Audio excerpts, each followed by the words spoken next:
এলাকার ছেলেদের ওইটা, কারণ এদের এত পরিমাণ জ্ঞান চর্চা করা হয়ে গেছে যে এদের আর ইসলাম সম্পর্কে জানার কোনো বাকি নাই, ঠিক না ভাই?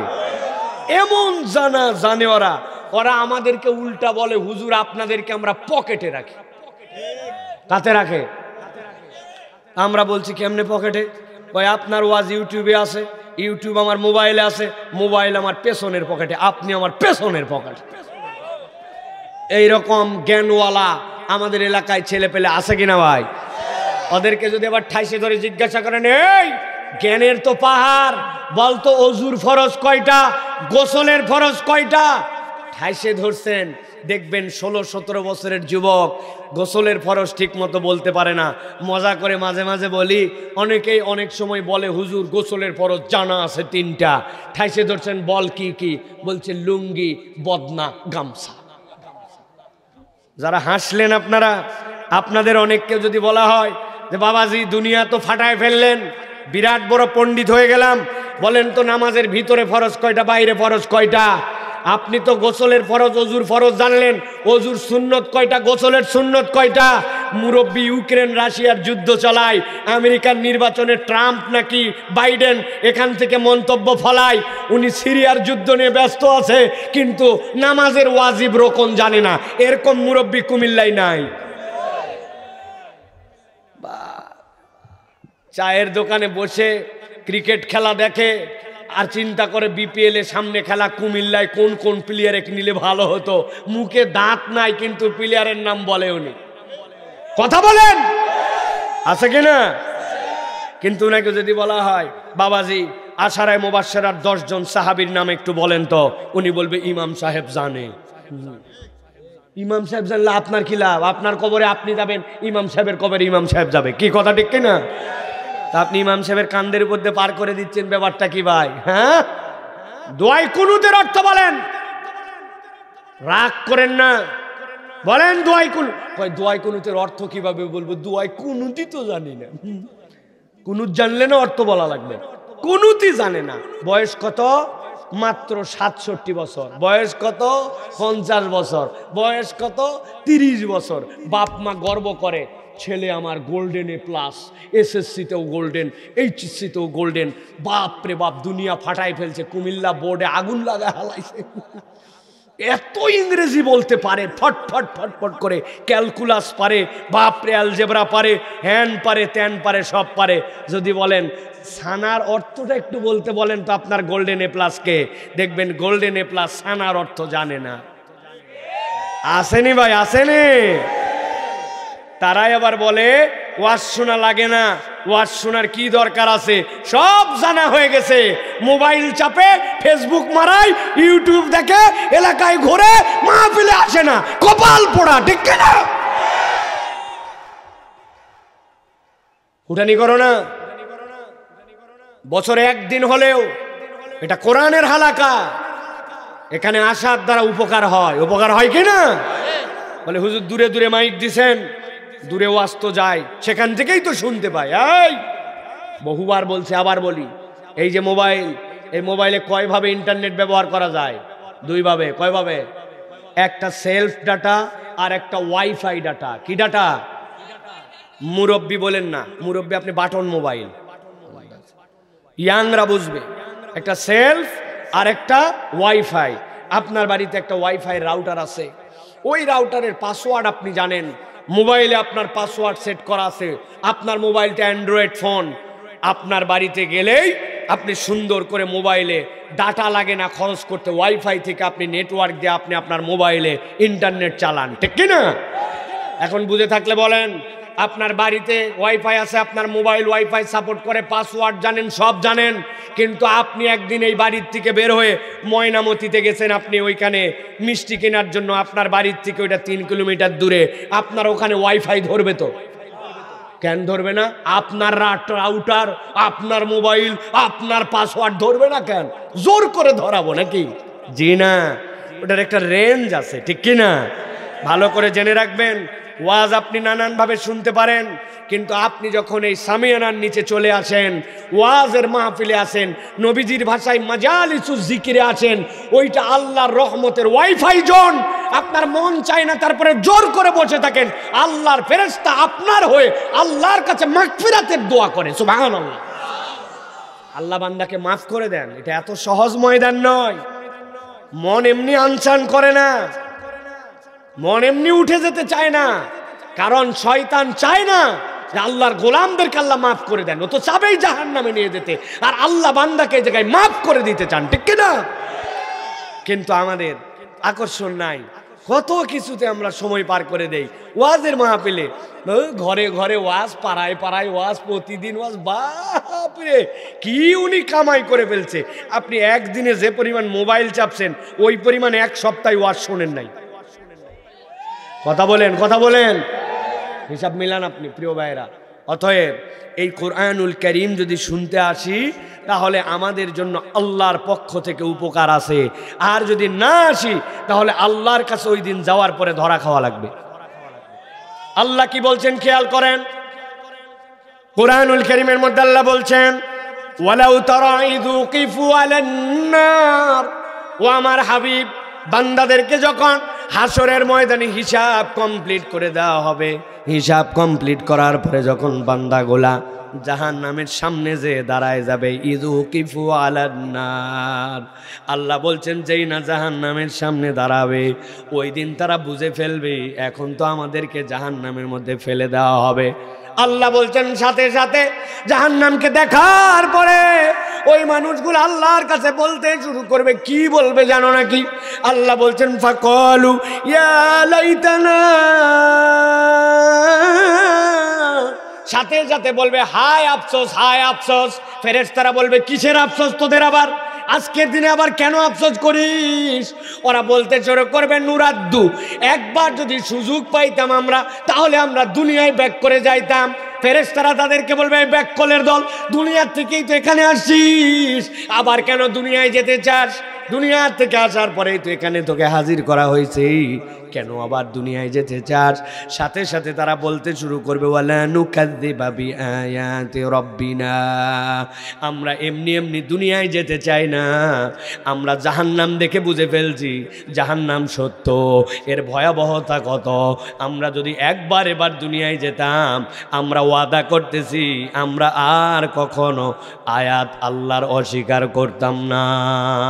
কুমিল্লার মানুষ একটু জবান খুলে দিয়ে উত্তর দেন তো, একবার যদি মৃত্যু নামক যানবাহন আপনার বাড়ির সামনে এসে যায়, আর ওই যানবাহনে চড়ে যদি আপনি পরকাল নামক জিন্দেগিতে চলে যান, ওই পরকালে যাওয়ার পরে হিসাব ফায়সালা করার পরে আপনার কি দুনিয়াতে ফেরত আসার কোনো সুযোগ আছে? কথা বললেন আছে নাকি?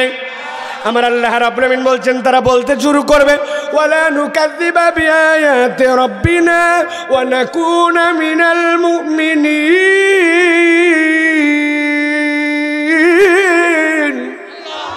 আমার রব্বুল আমিন বলছেন তারা দুইটা কথা বলবে, কেন তোমরা দুনিয়ায় যেতে চাও? দুনিয়ায় তো ছিলে, আবার কেন দুনিয়ায় আসতে চাও?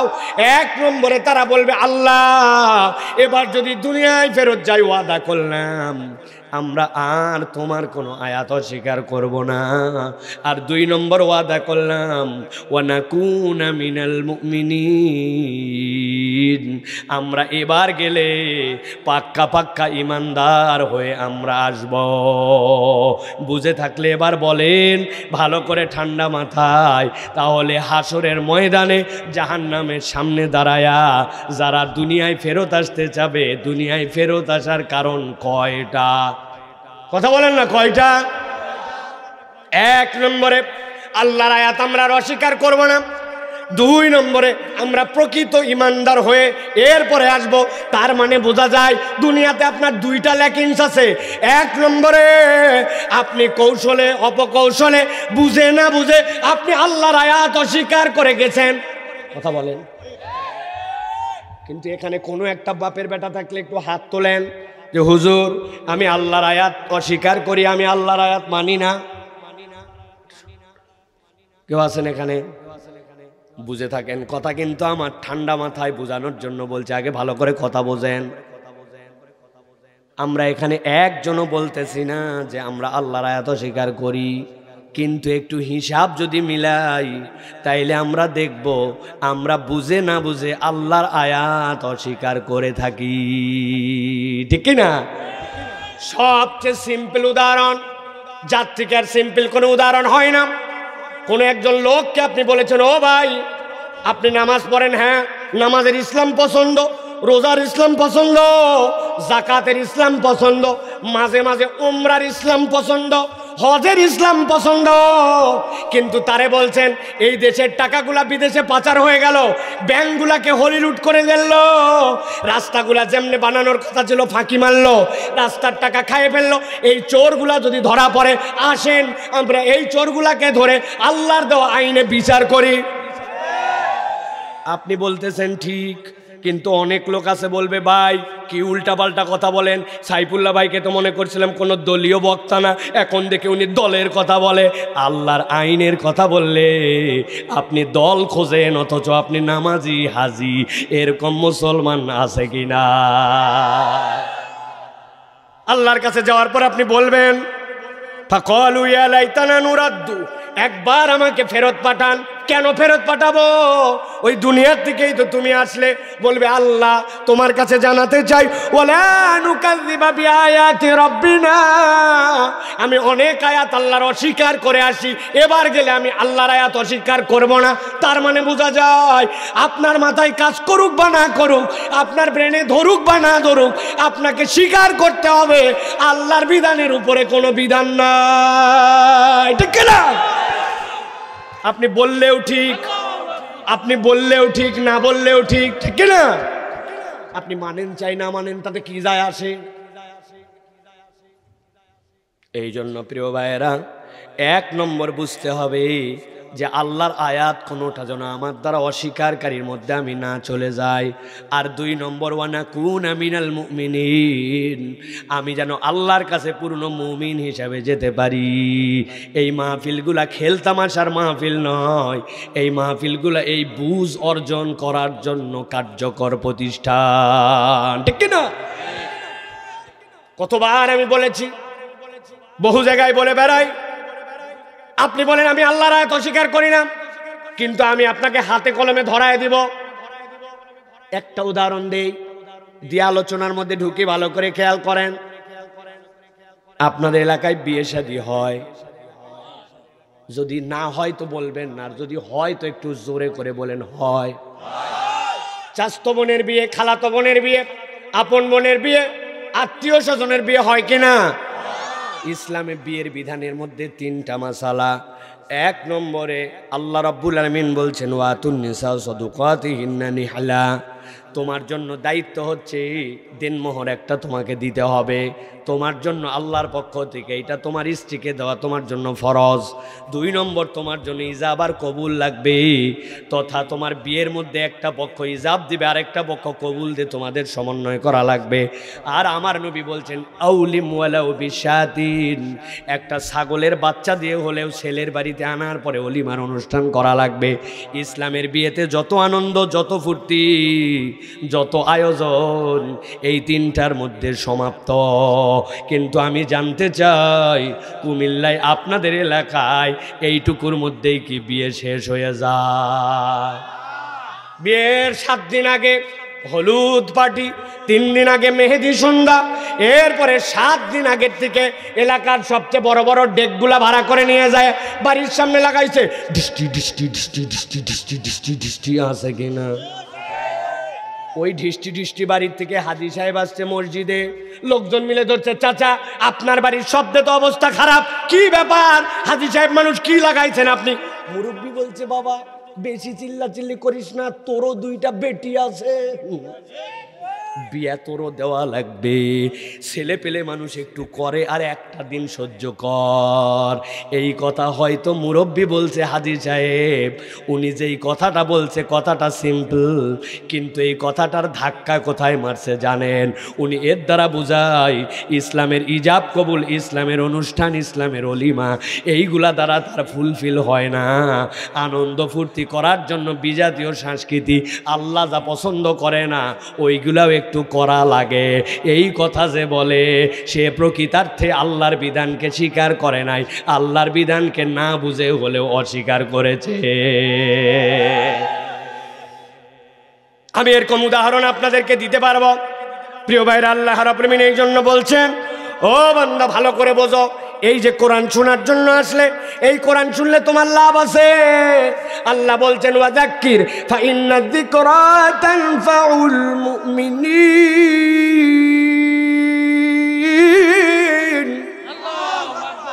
আমি বিনয়ের সাথে আপনাদের কাছে অনুরোধ দিচ্ছি, পরিচিত আয়াত, কিন্তু এর মধ্যে আল্লাহ রাব্বুল আলামিন 4টা আয়াতের মধ্যে এমন কথা বলেছেন, একটু ঠান্ডা মাথায় যদি আপনি শোনেন আপনার হৃদয়টা আনন্দিত হয়ে যাবে। আল্লাহ এমন কথার মধ্যে ঢুকাইছেন, সুবহানাল্লাহ বলেন। আল্লাহ বলছেন, ও আমার হাবিব, আপনাকে দায়িত্ব দিলাম, টু দা পয়েন্ট খেয়াল করেন, ওয়াযাক্কির, আপনি জিকির করেন। হাদিসের একটা পরিভাষা ভালো করে বোঝেন। আপনারা মাহফিলের নাম দিয়েছেন ওয়াজ মাহফিল, আপনি মাহফিলের নাম দিয়েছেন তাফসিরুল কোরআন মাহফিল, ইসলামী মহাসম্মেলন, হালকায় জিকিরের মাহফিল, ইসালে সোয়াব, বলেন কিনা? কিন্তু নবীজি বলছেন যেই জায়গায় কোরআন সুন্নাহর আলোচনা হবে, আল্লাহ নবী ওই মাহফিলের একটা নাম দিয়েছেন আল্লাহর পক্ষ থেকে জেনে। ওই মাহফিলটার নাম হচ্ছে মাজালিসুল জিকির। কি মাজালিসুল জিকির? কেন মাজালিসুল জিকির বললেন? আল্লাহ কোরআনে নিজেই বলছেন, ওয়াযাক্কির ফাইন্নায যিকরা তানফাউল মুমিনিন। হে নবী, আপনি জিকির করেন, আল্লাহর স্মরণ করেন, কোরআনের হালাকা করেন, কোরআনের কথা যেইটা জানে ওইটা আবার তাদেরকে স্মরণ করান, কি লাভ? আল্লাহ বলছেন ফাইন্নায যিকরা তানফাউল মুমিনিন। আমি আল্লাহ গ্যারান্টার হলাম, নিশ্চয় যে জিকির করতে বলা হয়েছে এইটার দ্বারা ঈমানদারদের উপকার হবেই হবে। আল্লাহু আকবার। কিন্তু আমরা কি জানি কোরআনের কি উপকার? বলে হুজুর, 1 অক্ষর পড়লে 10 সওয়াব। আল্লাহ চাইলে এটা বাড়াতে বাড়াতে 700 গুণ করে দিতে পারেন। আমরা মনে করছি এইটুকুই বোধহয় কোরআনের সওয়াব, এইটুকুই বোধহয় মাজালিসুল জিকিরের সওয়াব। খেয়াল করেন, আমি আপনাদের কাছে জিজ্ঞাসা করব 5 ধরনের প্রশ্ন, উত্তর দেওয়া লাগবে না, শুধু হৃদয় দিয়ে ভাববেন যে এই সমস্যাগুলো আপনাদের আছে কিনা। বিয়ে শাদী করছি, পরিবার নিয়ে যেরকম করে আমার হওয়ার কথা, কিন্তু পরিবারের মধ্যে আমার সুখ শান্তি নাই। পরিবারের মধ্যে যেরকম আমাদের মধ্যে স্বামী স্ত্রীর সম্পর্ক হওয়ার কথা, ঠোকাঠুকি লেগেই থাকে। উত্তর দেওয়া লাগবে না, উত্তর দিলে তো ঝামেলা পড়ে যাবেন। আপনি যদি জোরে ঠিক বলেন তাহলে তো পাবলিক বুঝে ফেলবে আপনার বাড়ির ঝামেলা, বলার দরকার নাই। কিন্তু আমাদের সমাজ এরকম আছে কি নাই? সন্তানটা কথা শোনে না, সন্তানটা যেরকম কথা শোনার কথা সেরকম করে কথা শোনে না। আপনি ডাক্তার দেখান, তারপরেও কেন জানি রোগ ভালো হয় না। চাকরি বাকরি করে যা কামাই করতেছেন সেইটা কেন জানি আমার সাথে যতটুকু লাগবে ততটুকু ফুলফিল করে না। আমি এমন একটা জিনিস চাচ্ছি যেই জিনিসটা অনেক দিন ধরে আল্লাহর কাছে কামনা করি, কিন্তু তারপরেও কেন জানি আমার জীবনে সেইটা মেলে না। আপনি একটু হিসাব মিলায় দেখেন, আমি যেই ক্রাইটেরিয়ার কথা বললাম, আপনার আমার জীবনে এরকম অপ্রাপ্তি, এরকম সমস্যা, এরকম মুসিবত প্রত্যেকের পরিবারে কম বেশি আছে কিনা? এবার খেয়াল করেন আল্লাহ রাব্বুল আলামিন কি বলছেন তারপরের আয়াতে কারিমার মধ্যে, ওয়ামা খালাকতুল জিন্না ওয়াল ইনসা ইল্লা লিয়াবুদুন। আমার আল্লাহ বলছেন, এই দুনিয়ার মানুষ, আমি জিন এবং ইনসানকে কেবল আমার ইবাদতের জন্য সৃষ্টি করছি।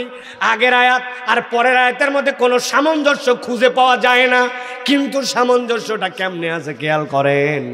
দুনিয়ার মানুষ যদি এরকম ভাবে আমি আল্লাহর জন্য নামাজ পড়ি, আল্লাহর জন্য ইবাদত করি, অতএব আল্লাহর জন্য হজ করে, নামাজ করে, দান খয়রাত করে আল্লাহর বোধহয় বিরাট কোনো উপকার করে ফেলতেছি, বিষয়টা কি এরকম? ইমান পরিষ্কার করেন। সারা দুনিয়ার মানুষ সবাই যদি আল্লাহর ইবাদত করে, আল্লাহর কিচ্ছু যায় আসে না। সকল মানুষ যদি আল্লাহ বলা ছেড়ে দেয়, আল্লাহর এক চুলো আল্লাহর মর্যাদা কমে না। আল্লাহু আকবার। আল্লাহ বলতেছেন একই কথা, দুনিয়ার মানুষ শোনো, মা উরিদু মিনহুম মির রিজকিন ওয়া মা উরিদু আইয়ুতইমুন। আমি তোমাদেরকে ইবাদতের জন্য সৃষ্টি করছি। তার মানে এটা মনে করো না যে আমি বোধহয় তোমাদের কাছে খাবার চাই, আমি বোধহয় তোমাদের কাছে রিজিক চাই। আল্লাহ শেষ করতেছেন কথা, ইন্নাল্লাহু হুয়ার রাজ্জাকু যুল কুওয়াতিল মাতিন।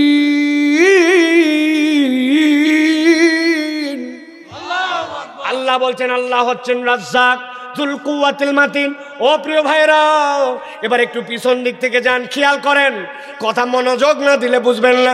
পিছন দিকে যান, আল্লাহ নিজের পরিচয় দিলেন, আল্লাহ রাজ্জাক যুল কুওয়াতিল মাতিন। আল্লাহ এরপরে বলছেন তিনি রাজ্জাক, কিন্তু তিনি তোমাদের কাছে রিজিকও চান না, তিনি তোমাদের কাছে খাদ্য প্রত্যাশা করেন না। এরপরে আল্লাহ বললেন আমি দুনিয়াতে জিন আর ইনসানকে আমার ইবাদতের জন্য সৃষ্টি করেছি।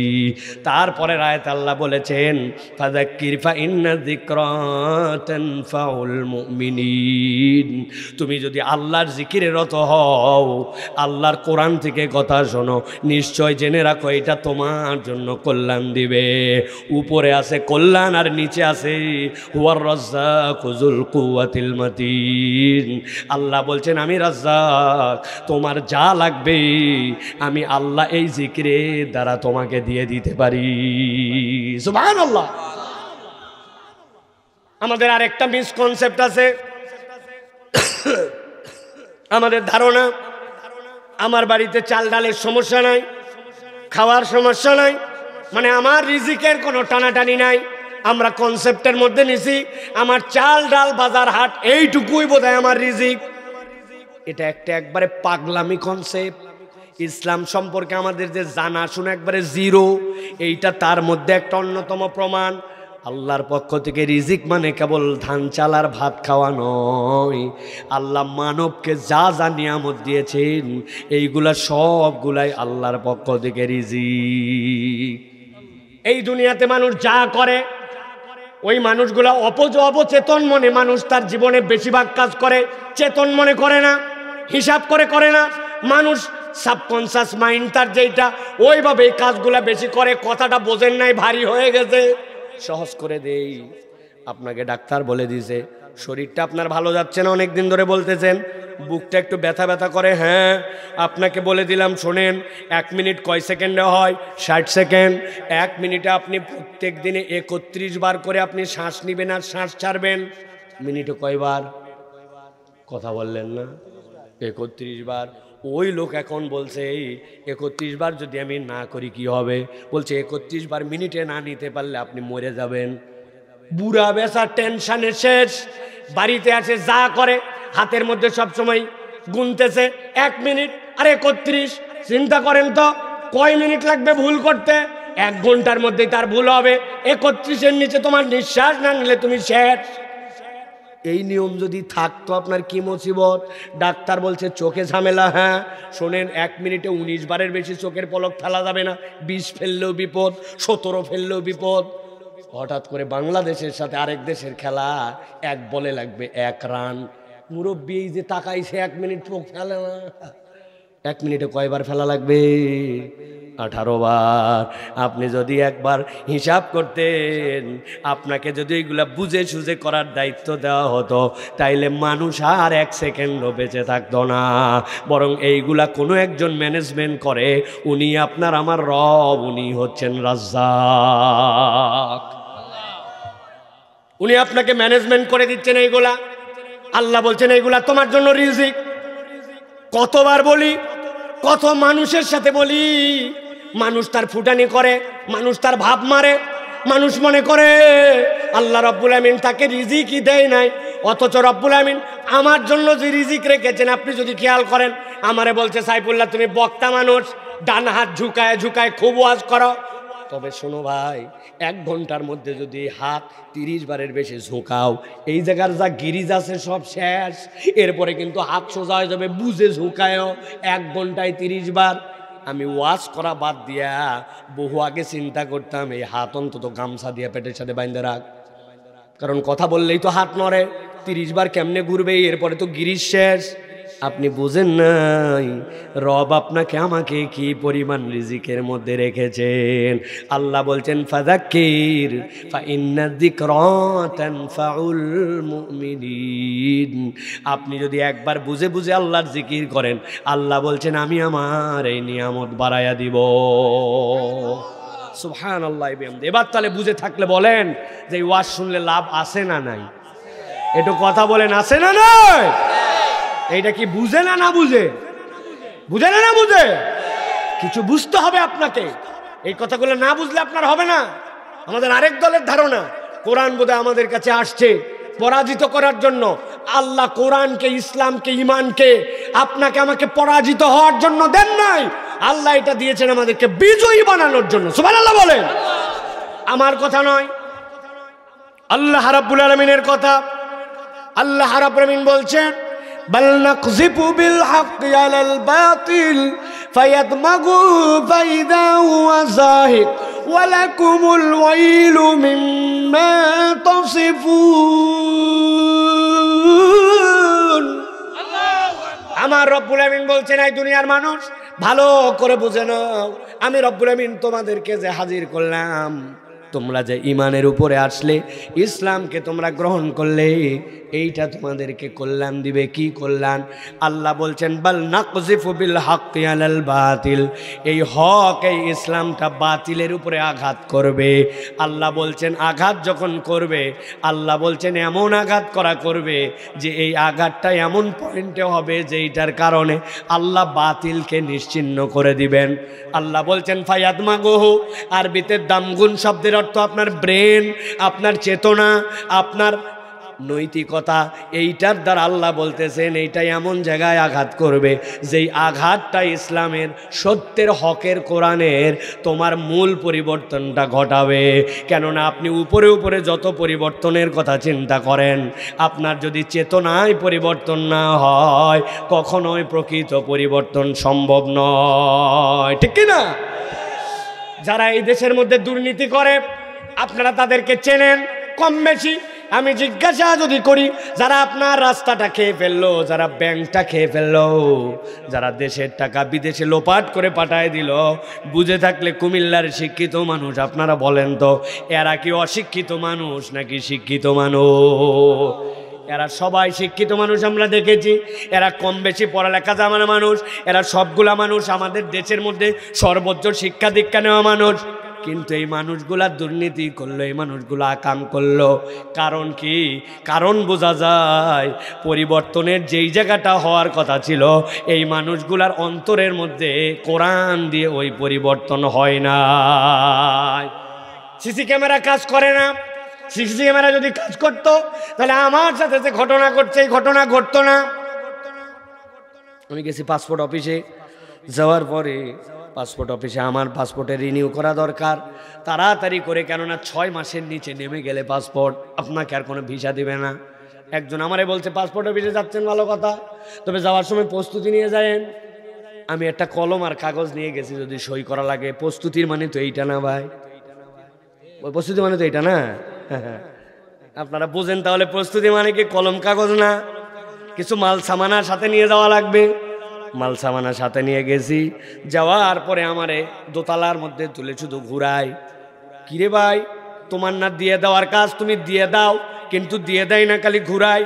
আবার আমার কাছে প্রস্তুতিও আছে, প্রস্তুতিও চায় না। অনেকক্ষণ পরেই ওই লোক দোতলার থেকে বলছে নিচে চলেন। দোতলার থেকে যখন নিচে নামতেছি, একটা সিঁড়ি, এর মধ্যে ল্যান্ডিং, আবার নিচে একটা সিঁড়ি, উপর থেকে ওই সিঁড়ি দিয়ে নেমে যে ল্যান্ডিং যেই জায়গাটা দাঁড়ানোর, এরপরে আবার নিচে নামবো। ওই জায়গায় আসার পরে ওই লোক বলতেছে কিছু মাল ছাড়েন।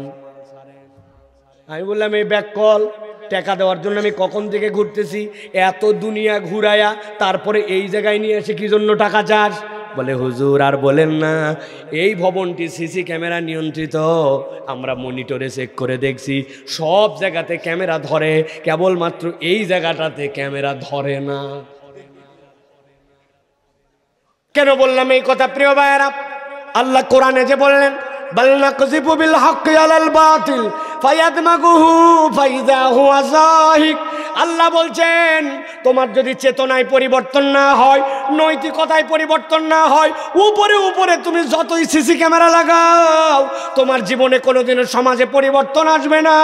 সমাজে পরিবর্তন আসতে হলে নবীজির চরিত্র আর কোরআনের আদর্শ দিয়ে আপনার পরিবর্তন করা লাগবে। আপনি ঠিক বললেও ঠিক, না বললেও ঠিক, কেন এটা প্রমাণ হয়ে গেছে, ঠিক কিনা? কেননা নবীজির সময় যে সমাজ আল্লাহ নবী পরিবর্তন করছেন, ওই সমাজ তার থেকে বড় খারাপ সমাজ আর ছিল না। ওটা ছিল আইয়ামে জাহেলিয়াত। ওই সমাজকে আল্লাহ পরিবর্তন করে মাত্র 23 বছরে পৃথিবীর শ্রেষ্ঠ যুগ বানাইছেন। খয়রুল উমুরি করনি সুম্মাল্লাযীনা ইয়ালুনাহুম সুম্মাল্লাযীনা ইয়ালুনাহুম। আল্লাহ নবী বলে দিয়ে গিয়েছেন এর থেকে শ্রেষ্ঠ যুগ নাই। তাহলে কোরআন দিয়ে ডাকাতকে, কোরআন দিয়ে বেঈমানকে, কোরআন দিয়ে নোংরা সমাজকে আল্লাহ নবী ইমপ্লিমেন্টেশন করে প্রমাণ করে দিয়ে গেছেন। সুতরাং আপনি ঠিক বললেও ঠিক, না বললেও ঠিক, কোরআন ছাড়া, ইসলাম ছাড়া প্রকৃত পরিবর্তন সম্ভব নয়। এটাই বাস্তব কথা প্রিয় ভাইরা। কিন্তু আমরা সেই কোরআনুল কারীমের কাছে আসি না। আমাদের সমাজকে সেই কোরআন দিয়ে কীভাবে গঠিত হবে সেটার যে গাইডলাইন, সেটা আমরা ফলো করি না।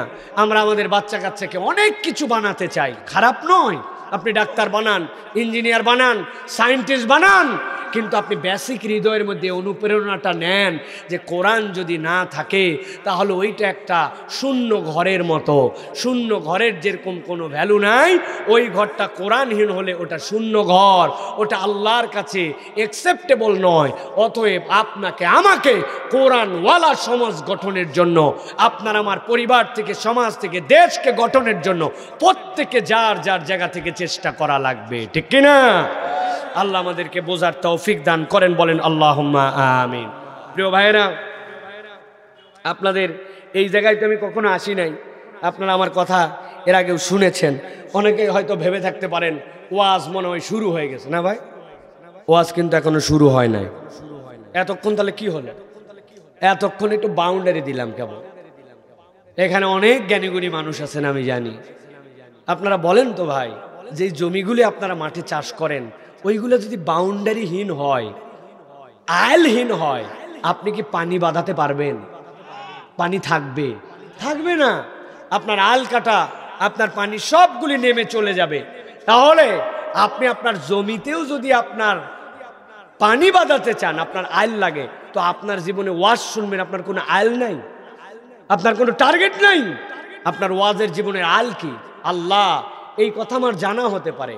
সাইফুল্লাহ আমাদের অনেক ছোট ভাই হতে পারে, তার জ্ঞান আমার যা আছে আলহামদুলিল্লাহ তার চেয়ে কম হতে পারে, কিন্তু সে যা বলতেছে, বক্তা যা বলতেছেন, ওয়াইজ যা বলতেছেন, এটা কোরআন সুন্নাহর যদি কথা হয়, আমি শপথ নিয়ে বসলাম, রব তুমি এখান থেকে আমাকে হেদায়েতের আলো দিও, আর আমি আমার জীবনে এই কথাগুলো মেনে নিয়ে আমার জীবনে বাস্তবায়ন করার জন্য চেষ্টা করব। এই নিয়তটার নাম হচ্ছে আইল। এটা যদি আমার জীবনে না থাকে তাহলে আমার এই ওয়াজ সারা জীবন শুনলেও কোনো ফায়দা দিবে না, ঠিক কিনা? পাবনাতে দাদা নাতি ওয়াজ শুনতে গেছিল। দাদা নাতি এরপর একটা ছোট্ট খাড়ি ছিল, পার হয়ে ওই পারে যাইয়া দাদার দিকে নাতি তাকাইছে, নাতির দিকে দাদা তাকায়, বলছে দাদা বুঝলাম না তোর লুঙ্গি ভিজলো না কেন? দাদা নাতিকে বলছে আমারও তো একই প্রশ্ন, তোর লুঙ্গি ভিজলো কেন? বলছে মানে? বলছে মানে আবার কি? এই যে খাড়ি পার হয়ে গেলাম, দাদা তুমি আমার সমান লম্বা, আর নাতিকে বলছে তুইও তো আমার সমান, তোর লুঙ্গি ভিজলো কেমনে? বলে না ভিজাই উপায় কি? হুজুর ওয়াজের মধ্যে বলছে পুরুষ মানুষের সতর হচ্ছে নাভির উপর থেকে হাঁটুর নিচ পর্যন্ত, এটার উপরে উঠলে কবিরা গুনাহ হবে। আমি নিয়ত করছি আর উঠাবো না। এই জন্য আমি যখন খাড়ি পার হচ্ছিলাম উপর দিকে উঠাতে তারপরে দেখলাম না, তাও হয় না, ভিজে ভিজে যাই। চিন্তা করলাম বাড়িতে যাই লুঙ্গি পরিবর্তন করব, কিন্তু ফরজ তরক করব না, যা হয় হবে। এই জন্য আমি হাঁটুর উপরে তুলি না, এই জন্য লুঙ্গি ভিজে গেছে। কিন্তু দাদা জিজ্ঞাসা তোমার কাছে, তোমার লুঙ্গি ভিজলো না কেমনে? বলছে আরে বেওলদের বলদ, 70 বছর ধরে এই মাহফিল শুনতেছি, বয়স আমার 90 বছর, জীবনে কোনোদিন এই খাড়ি পার করে ওয়াজ আনি নাই, আর তুই প্রথম দিনেই কেস খামার করলি। ওয়াজ বাড়িতে নিয়ে আইছে, তাহলে পরিবর্তন হলে একদিনেই হয়ে যাওয়া সম্ভব, আর নসিবে না থাকলে ওয়াজের পরে ওয়াজে কোনো পরিবর্তন হবে না। মাহফিল থেকে যাই বলবেন বক্তা একটা আনছিল ফাটায় ফেলছে, বউ হয়তো জিজ্ঞাসা করছে কি ফাটালো, বলছে তা বলতে পারবো না, কিন্তু ফাটাইছে। এই যে ফাটাফাটি ওয়াজ, এই ফাটাফাটি ওয়াজ আমার জানা নাই ভাই। মেহেরবানি করে এই জন্য যতটুকু বলবো কোরআন সুন্নাহর আলোকে একটু বলার জন্য চেষ্টা করব। জ্ঞান সীমিত, কিন্তু নিয়ত যদি করি যে এটা আমার আপনার জীবনে পরিবর্তনের জন্য আল্লাহ কাজে লাগাবো, আল্লাহ চাইলে আজকের ওয়াজকে আপনার আমার জান্নাতে যাওয়ার ওসিলার ইবাদত হিসেবে কবুল করে নেবেন, আল্লাহুম্মা আমিন। তবে মুরব্বীদের জন্য আনন্দের বার্তা, আপনাদের যাদের শরীর খারাপ লাগতেছে, মন ভালো লাগতেছে না, আপনারা বাড়িতে চলে যেতে পারেন। আমার শ্রোতা হচ্ছে তারা বয়সে ইয়াং, যারা 40-এর নিচে যারা, এইগুলো আমার শ্রোতা। কারণ আমার মুরব্বী থেকে আমি কি ওয়াজ করব, উনারা আমার জন্মের আগের থেকে ওয়াজ শোনে, ঠিক কিনা? কিন্তু আমার ইয়াং যেগুলা, এগুলার বিরাট চেঞ্জ দরকার। এরা নিজেদেরকে জেনজি বলতেছে, এরা নিজেদেরকে আপডেটেড জেনারেশন বলতেছে, কিন্তু এরা অনেক দিক দিয়ে আগায় গেলেও আমরা দেখতে পাচ্ছি আমাদের সন্তানগুলা ইসলাম থেকে, কোরআন থেকে, নৈতিকতা থেকে অনেক দূরে চলে যাচ্ছে। মূর্খ বাপ মায়ের সন্তান আগে বাপ মাকে যে সম্মান দিয়েছে, বুকে হাত দিয়ে বলেন এখনকার সন্তানরা বাপ মাকে ওই সম্মান দেয়? হ্যাঁ, আগে বলতো বাপ মাকে দেখে সন্তানরা ভয় করত, আর এখন সন্তানকে দেখে বাপ মারা ভয় করে। মা বলছে আব্বারে সন্ধ্যার পরে বাড়িতে চলে আসিস, বুক ফুলায় উত্তর দিছে কখন বাড়িতে আসা লাগবে আমার জানা আছে, আর একবার যদি ফোন দাও বাড়িতে আসবো না। এই কথা শুনে বাপ মা বলছে বাবা যখন মন চায় তখন, তাও বাড়িতে আসিস অন্তত। মা বাপের বুকের ভিতর ধরপর ধরপর করে। এরকম সন্তান কুমিল্লাতে নাই। 200 টাকা দাও। কিসের 200 টাকা? বলতেছে চুল কাটা লাগবে। আরে 30 টাকা 40 টাকা হলে চুল কাটা হয়? কয় ওইগুলা বাজেটে ব্যাকডেটেড চুল, আমি কাটি না। উনি কি কাটে? উনি শিয়াল কাট কাটে, কুত্তা কাট কাটে, বেজি কাট কাটে। তারপরে অনেক সময় কুত্তার ডায়রিয়া হয়, হওয়ার পরে পাতলা পায়খানা ওর লেজের মধ্যে লাগে, এরপরে রোদের মধ্যে লেজ শুকায় যায়। কুত্তার লেজ যখন বেঁকা হয় তখন গু লাগার কারণে ওই লোমগুলা যেরকম খাড়া খাড়া থাকে, উনিও মধ্যে এরকম কুত্তার ডায়রিয়ার লেজ ছাঁট দিয়া বাড়িতে আসে। বাপ মা বলছে এই এটা কুই চুল কাটছিস? বলছে বেশি কথা বলবে না, বাড়িতে থাকবো না। শেষে বলছে বাবা যা করিস করিস, বাড়ি ছেড়ে যাস না। আগে বাপ মাকে সন্তান ভয় করত, বুকে হাত দিয়ে কথা বলেন, এখন সন্তানকে দেখে বাপ মা ভয় করে। আপনি দুনিয়ার কোনো কিছু দিয়ে পরিবর্তন করতে পারবেন না। বলে কোরআনের মাহফিল দিয়ে লাভ হয় না, হিসাব মিলান। ওই যে কনসার্ট হয়, গানের অনুষ্ঠান হয়, ঢিষ্টি ঢিষ্টি হয়, কোনোদিন শুনছেন যে কুমিল্লাতে বিরাট কনসার্ট থেকে আসার পরে, ক্রিকেট খেলার ফাইনাল দেখে আসার পরে, গান বাজনার অনুষ্ঠান থেকে আসে ওই ছেলে বাপ মায়ের অনুগত সন্তান হয়ে গেছে, খালি আব্বা আব্বা আব্বা, বিনয়ী ভালো মানুষ হয়ে গেছে? এরকম আসে কোনোদিন? আগে যেইগুলা বিড়ি খেত না, ওই অনুষ্ঠানে যায় বিড়ি খাওয়া শিখছে, আর যেগুলা বিড়ি খাইতো ওগুলা বিড়ি খাওয়া বাদ দিছে। মনে করছেন ভালোই তো হয়েছে। জি না, বিড়ি খাওয়া বাদ দিয়ে কি করছে জানেন? বলছে দোস্ত বিড়িতে আর জোশ আসে না, জিনিস নিয়ে আইছি। কি? পকেটের তে ছোট্ট পুড়িয়া বাড়ি করছে, বাড়ি করে কুচকুচ করে কাটছে, আর ওকে বলছে তুই সিগারেট ভিতরে মাল ফেলা। ওই সিগারেটের মধ্যে ঠোকা দিয়ে মাল ফেলায়, কুচকুচ করে মধ্যে ঢুকায়া এখন বলতেছে খেলা হবে। কি খেলা হবে? বলে একটা কানেতে যেমন তেমন, 2 টানেতে রাজা, 3 টানেতে কুমিল্লা অঞ্চলে খাইছি যাহা উহার নাম। গাঁজাখোর তৈরি হয়। আর ওয়াজ মাহফিলে আপনি আপনার সন্তানকে পাঠান না, এখান থেকে নামাজি হয়, এখান থেকে আল্লাহওয়ালা হয়, এখান থেকে বদমাইশ সন্তান আদর্শ বাবা মার সন্তানে রূপান্তর হয়। এটা প্রমাণিত সত্য, ঠিক না? আপনি কোরআনের মাহফিলের দাম দেন না। তারপরে আমি সেই রকম কিছু কথাবার্তা আপনাদের কাছে বলার জন্য চেষ্টা করব ইনশাআল্লাহ। আপনারা যদি শুনতে চান, রাজি আছেন ইনশাআল্লাহ? কারা কারা রাজি আছেন হাত তোলেন। বলবেন হুজুর 44 মিনিট ওয়াজ করছেন, কেবল হাত তোলালেন? হ্যাঁ, হাত সোজা করেন। হাতগুলাও তো বাঁকা হয়ে গেছে। এই সকলের সাথে মিলতাল করে কথা বলবে। আন্দাজি হইচই করতেছো কেন? হাত সোজা করেন, শক্ত করে হাত সোজা করেন। হয় নাই? হাত নামান, সবাই একসাথে নামান, একসাথে উঠাতে হবে। আবার সবাই একসাথে উঠাবেন। উঠান, হাত সোজা করেন। হ্যাঁ, হয় নাই, আরেকটা চান্স দিলাম। এই আপনার কি সমস্যা? হাত সোজা করবেন। বগল কুতকুতি দিচ্ছে নাকি কেউ আপনার বগল? আপনারে না বাবা, এই যে সামনেরটা, হ্যাঁ ছোটা। হ্যাঁ আবার রেডি করেন, হাত নামান, নামাই একসাথে সকলকে তুলতে হবে। রেডি সবাই? রেডি? হাত সোজা করেন। হ্যাঁ এবার একটু পিছন দিকে টানা দেন। হ্যাঁ ডানে বামে একটু নড়াচড়া দেন, নড়াচড়া দেন। হ্যাঁ পিছনে টানা দেন। বুকটা ফুটছে, সোজা করেন, সোজা। হ্যাঁ এবার গলাটা একটু পরিষ্কার দেন। গলা সোজা, সোজা সোজা করেন, হাত সোজা করেন, সোজা করে গলা পরিষ্কার দেন। হয় নাই, ভালো করে আর একটু। হ্যাঁ মাশাআল্লাহ, হাত সোজা করেন, সোজা। এবার ডানে বামে তাকায় দেখেন কাদের হাত সোজা হয় নাই, হাতগুলো সোজা করা লাগবে। হাত সোজা করছেন সবাই? ডানে বামে তাকান, একটু দেখেন না, সেরাগুলো দেখে নেন। হ্যাঁ এই দেখেন মাশাআল্লাহ, হাত টান করেন। আমার মতো সোজা একজন করতে পারতেছেন? এই যে দেখেন, এই কান বরাবর এইরকম না, সোজা হবে। হ্যাঁ এবার হয়েছে। হাতগুলো একটু হাতটা নড়াচড়া দেন, মাশাআল্লাহ। এদিক ওদিক নড়াচড়া দেন, নড়াচড়া দেন। দিছেন? অনেকে লজ্জা পাচ্ছে। লজ্জার কি আছে রে ভাই? হাত সোজা করেন, গলা পরিষ্কার দেন। এবার হাতটা বুক বরাবর নেন, এই বরাবর নিছেন। এবার ওয়াজ হবে এইভাবে। রেডি আছেন না? বুক বরাবর ধরে এবার হিম্মতের সাথে ওয়াজ হবে। রেডি আছেন সবাই? এবার আকাশ বাতাস মুখরিত করে আমরা একটা তাকবীর দিতে চাই। পারবেন ইনশাআল্লাহ? যারা পারবেন না তারা বলেন আল্লাহুম্মা আমিন। আহা সলিড লোক, ঠিক না বাবা? পারবে না আগেই বলে দিস। আচ্ছা ভুলে কইছি কিনা এবার প্রমাণ হবে। যারা এবার বলেন, যারা আল্লাহর নাম জীবনে এরকম করে নেন নাই, এরকম একটা ফাটাফাটি আল্লাহর নাম নিতে হবে। যারা পারবেন না তারা বলেন আল্লাহুম্মা আমিন। সবাই পারবেন বলছেন আপনারা? কিন্তু কুমিল্লা অঞ্চলে এরকম লোক আছে, আমি তো নতুন না, পুরাতন, সারা দেশ আছে। আপনি হাজার পাম্পট্টি দেন, দিয়ে তাদেরকে বলবেন ভাই একটু জোরে সোরে তাকবীর দেন। আপনি দিবেন লিল্লাহে তাকবীর, উনি দিবেন আল্লাহ। ব্যাটারি ম্যাটারি সব ফেল। এরকম লোক আছে কিনা ভাই? ব্যাটারি ফেল, সারা দেশ এই পার্টি আছে। আপনি পাম্পট্টি দিয়ে উনাদেরকে আল্লাহর নাম জোরে বলাতে পারবেন না, আছে কিনা? কারণ শয়তান চায় না আল্লাহর নামটা তার মুখ দিয়ে জোরে করে বের হোক।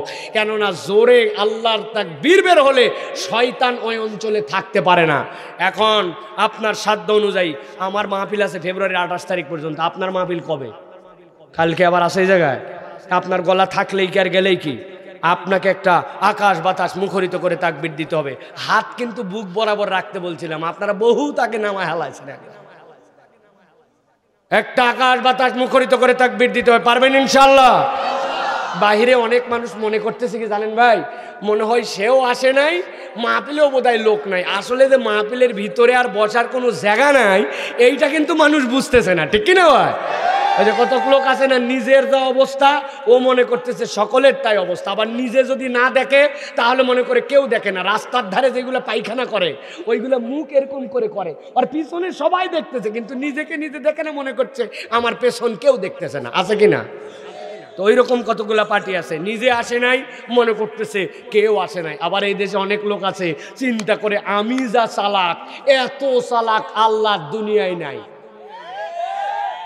এক নাপিতের কাছে এক লোক চুল কাটাতে গেছে, যাওয়ার পরে এখন ওই নাপিত চুল কাটতেছে, হঠাৎ করে নাপিত ওই কাস্টমারকে বলতেছে যে ভাই আমাদের এলাকায় একটা বোকার বোকা আছে, আপনি দেখবেন। ওই লোক বলছে আমি চুল কাটাতে আসছি, আমি হুদা মিস আমি বোকা দেখতে যাবো কেন? বলছে দেখেন না এত বোকা। অনেকক্ষণ পরে বলছে আশ্চর্য তো, কি বোকা এমন দেখো? আচ্ছা ঠিক আছে দেখাও।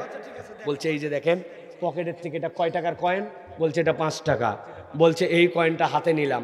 এইটা কয় টাকার কয়েন? বলছে এটা 1 টাকা। বলছে এই কয়েনটা এই টেবিলের উপরে রাখলাম, টেবিলের উপরে রাখলাম, 1 টাকার কয়েন, আর হাতে নিচে কয় টাকা? বলছে এবার দেখেন। দরজা খুলে ডাক দিচ্ছে পিচ্চি আসছে।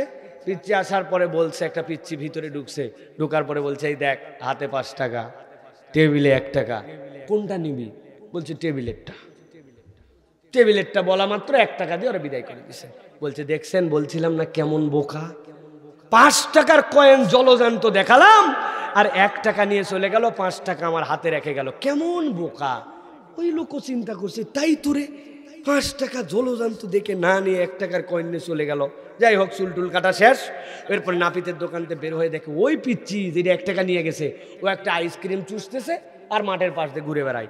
ওই লোক ডাক দিছে, এই পিচ্ছি এদিকে তো, তুই তো বোকা কেন? বলছে কেন?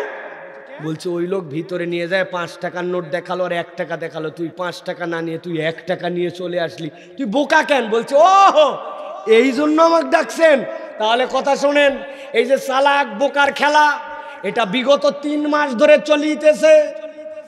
এই খেলা দেখাতে যে উনার 3 মাসে 90 টাকা গেছে। আজকেই যদি আমি 5 টাকা নেই, কালকের থেকেই টাকা আইসক্রিম খাওয়ার কে দিবে? এই লোক তো মনে করছে 5 টাকা না নিয়ে ওই কত বড় বোকা, কিন্তু ওইদিকে যে তার 90 টাকা বাড়ায় গেছে ওর খবর নাই। এই জন্য মাহফিলে অনেকে আসে নাই, মনে করতেছে আমি শুয়ে থেকে মোবাইল ঠেলে না এসে আমার থেকে বড় চালাক নাই। এদিকে যে 90 টাকা বাড়ায় গেছে জান্নাতে যাওয়ার, আমাদের আগায়া উনার হুঁচি নাই, ঠিক কিনা? এরকম চালাক রূপী লোক এলাকায় নাই, নাই। হাত বুক বরাবর টান করেন, তাকবীর হবে ইনশাআল্লাহ, পারবেন ইনশাআল্লাহ। দেখে একটু আকাশ বাতাস মুখরিত করে একটা তাকবীর দেন। লিল্লাহে তাকবীর, লিল্লাহে তাকবীর। আল কোরআনের আলো, আল হাদিসের আলো, তোমার নেতা আমার নেতা, তোমার নেতা আমার নেতা, তোমার নেতা আমার নেতা। আলেম ওলামা যেখানে, লিল্লাহে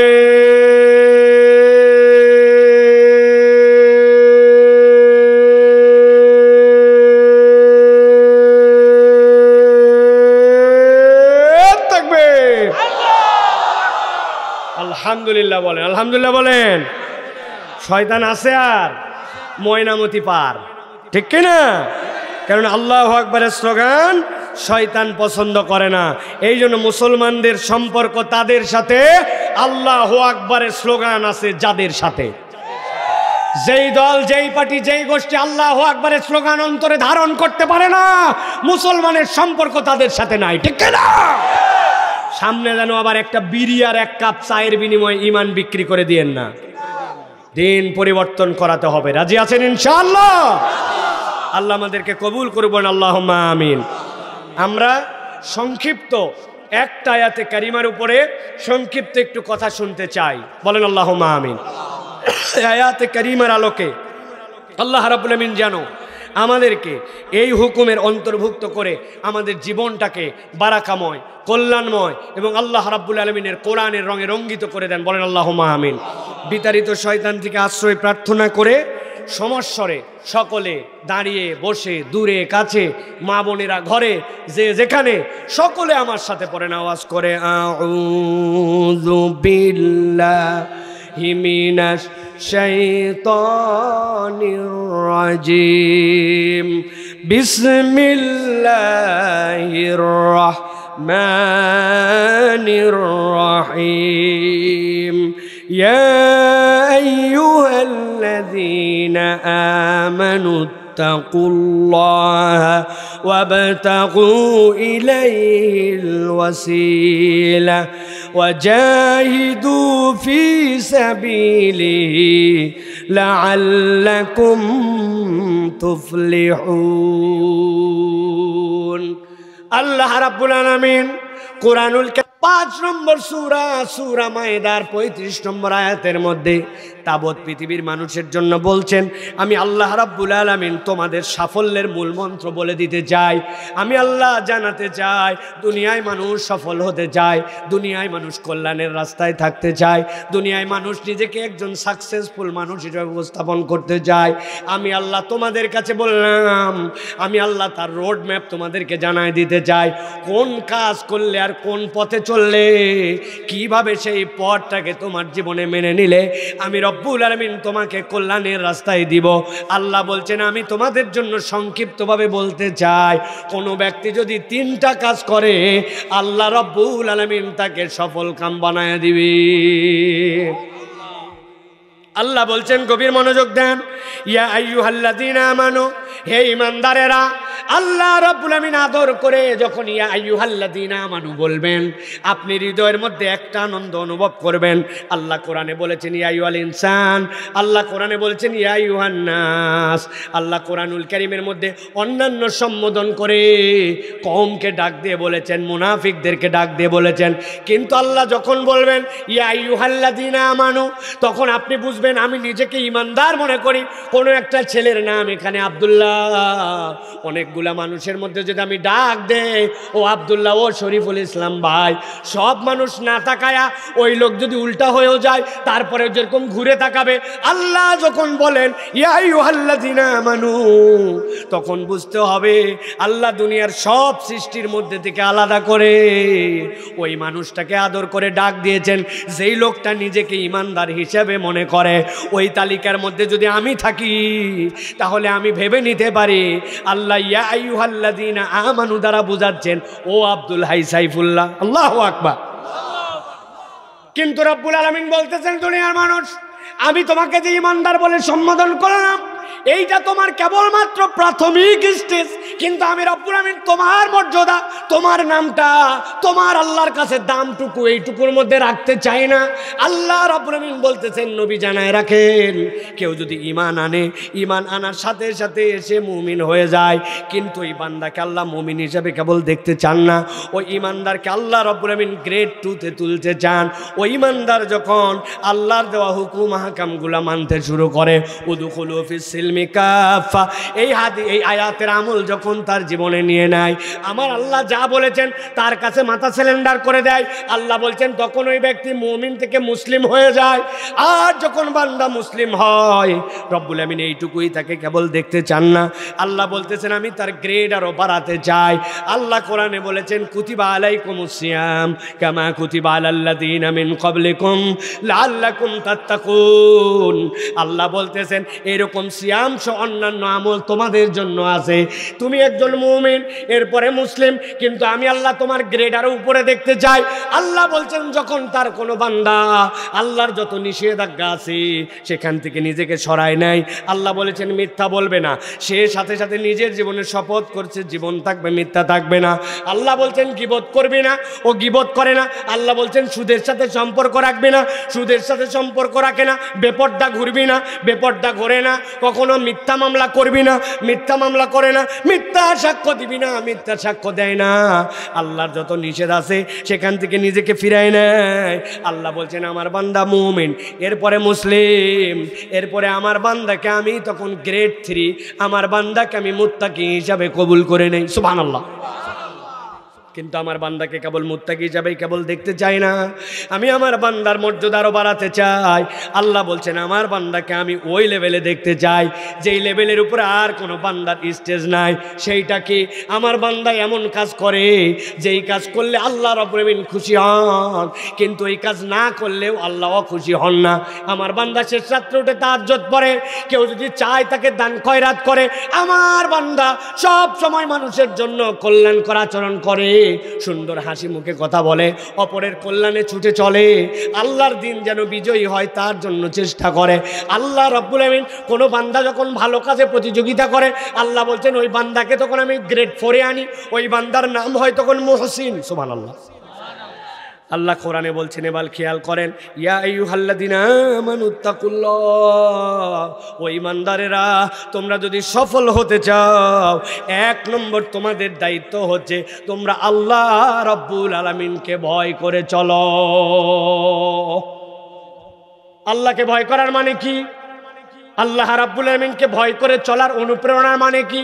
হযরত ওমর ফারুক রাদিয়াল্লাহু তাআলা আনহু, তার কাছে একজন সাহাবী এসে বলছে, খলিফাতুল মুসলিমিন আমিরুল মুমিনিন, তাকওয়া তো বুঝি, কিন্তু তারপরেও আপনার কাছে জানতে চাই তাকওয়ার সহজ কোনো সংজ্ঞা আমাদেরকে একটু শিখাই দিবেন নাকি? হযরত ওমর ফারুক বলতেছেন, ও আমার ভাই, তুমি কি কখনো এমন কোনো পথ দিয়ে গেছো যেই পথটা একটা গিরিখাত, দুইটা পাহাড়, মধ্যে দিয়ে একটা চিকন গলির মতো রাস্তা।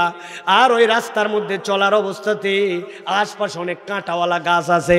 যদি এরকম গিরিখাদ্যে চলো আর সেই রাস্তায় যদি কাঁটাওয়ালা গাছ থাকে, তখন তুমি কেমন করে চলো বলো তো? বলে আমিরুল মুমিনিন, আমি সাবধানে চলি, যেখানে বাড়ি খাবো মাথা ওখানে মাথা নামাই ফেলি, যেখানে তোলা লাগবে সেখানে তুলে ফেলি, আর কাপড় চোপড়গুলা খুব জড়সড় হয়ে চলি, কোনোভাবে যেন কাঁটার মধ্যে বেঁধে যে আমার কাপড় টাটকায় না যায়।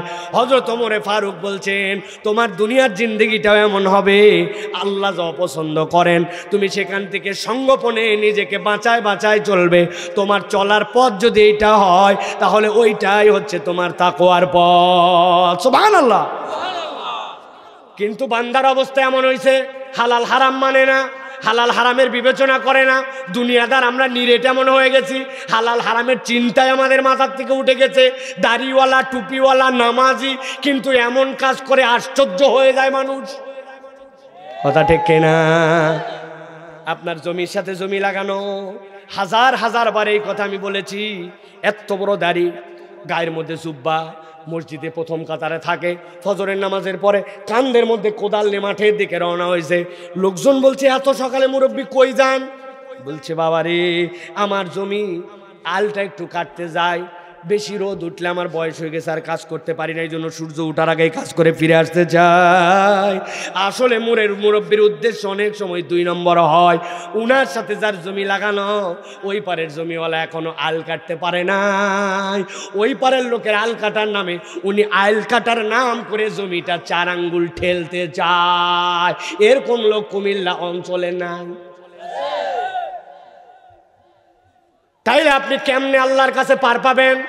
আপনার জমির 1 বিঘার খাজনা খারি সব ঠিক, কিন্তু ওই যে মাত্র এতটুকু আপনি বাড়াইছেন, এখানে একটা গোজ, এখানে একটা গোজ, এখানে একটা গোজ, এরকম করে 100টা হয়তো গোজ দিছেন। ওই 100টা গোজ থেকে 2 কেজিও ধান হয় নাই, কিন্তু আপনার হালাল হারাম মিশে গেছে। বান্দা হালাল হারামের বিবেচনা করে না। এরকম আমাদের মধ্যে ইমানদার নামদারি অনেক মুসলমানও আছে কিনা? মক্কা শরীফে যে খানায় কাবার সামনে কান্নাকাটি জুড়ে দেয়, আল্লাহ, কান্নার ঠালায় মানুষ অবাক। হাজী সাহেব এত কান্দে কেন? খেয়াল করে একজন দেখছে হাজী সাহেব কি বলে, আল্লাহ, হজে আসার আগে আমার ছেলে মেয়েদেরকে নিয়ে অনুষ্ঠান করছিলাম। 20 বিঘা জমি ছিল আমার, 2 ছেলে 2 মেয়ে, মেয়েদেরকে সোনা দিব, গলার মালা এনে দিব, বিয়ে দেওয়ার সময় খরচ হয়েছে, এইগুলা কথাবার্তা বলে 2 মেয়েকে 3 বিঘা জমি, আর বাকি ছেলেদেরকে 17 বিঘা জমি ভাগ করে দিই। আল্লাহ, কাজটা ঠিক হয় নাই, খানায় কাবার সামনে আসছি, মেহেরবানি করে মাফ করে দে। আছে কিনা? বান্দার হক নষ্ট করে মসজিদে দান করে, মাদ্রাসায় দান করে, বারবার উমরা হজে চলে যায়, নিজের ছেলে মেয়ের মধ্যে বেইনসাফ করছে। বুঝে থাকলে বলেন তো, ইমানদার হলেও ও কি আল্লাহর কাছে মুত্তাকি হতে পারছে? এরকম লোক আমাদের এলাকায় আছে কিনা? আছে? খবরদার আর আছে বলবেন না, বলবেন আমরা আছে। নিজেদের পেটের মধ্যে গুণী আছে আছে লাগাইছি। প্রত্যেকে আমরা এরকম সুযোগ সন্ধানী মুসলমান, ধান্দাবাজ। আমরা মুত্তাকি হই না। অল্প একটু সুযোগ পাইলে আমরা তাকওয়ার পথ থেকে অন্যদিকে চলে যাই। নবীজির কাছে একজন সাহাবী এসে বলছে, ইয়া রাসূলুল্লাহ, এই যে আমার ছেলে, আমি তাকে বড় ভালোবাসি। তো ভালোবাসো তো কি হয়েছে? বলে, আমি তার জন্য একটা গোলাম রেখে দিয়েছি।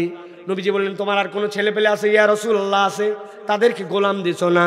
নবীজি বললেন, শোনো, সবার জন্য গোলাম দাও, অথবা তোমার সন্তান থেকে গোলাম ছুটায় নাও।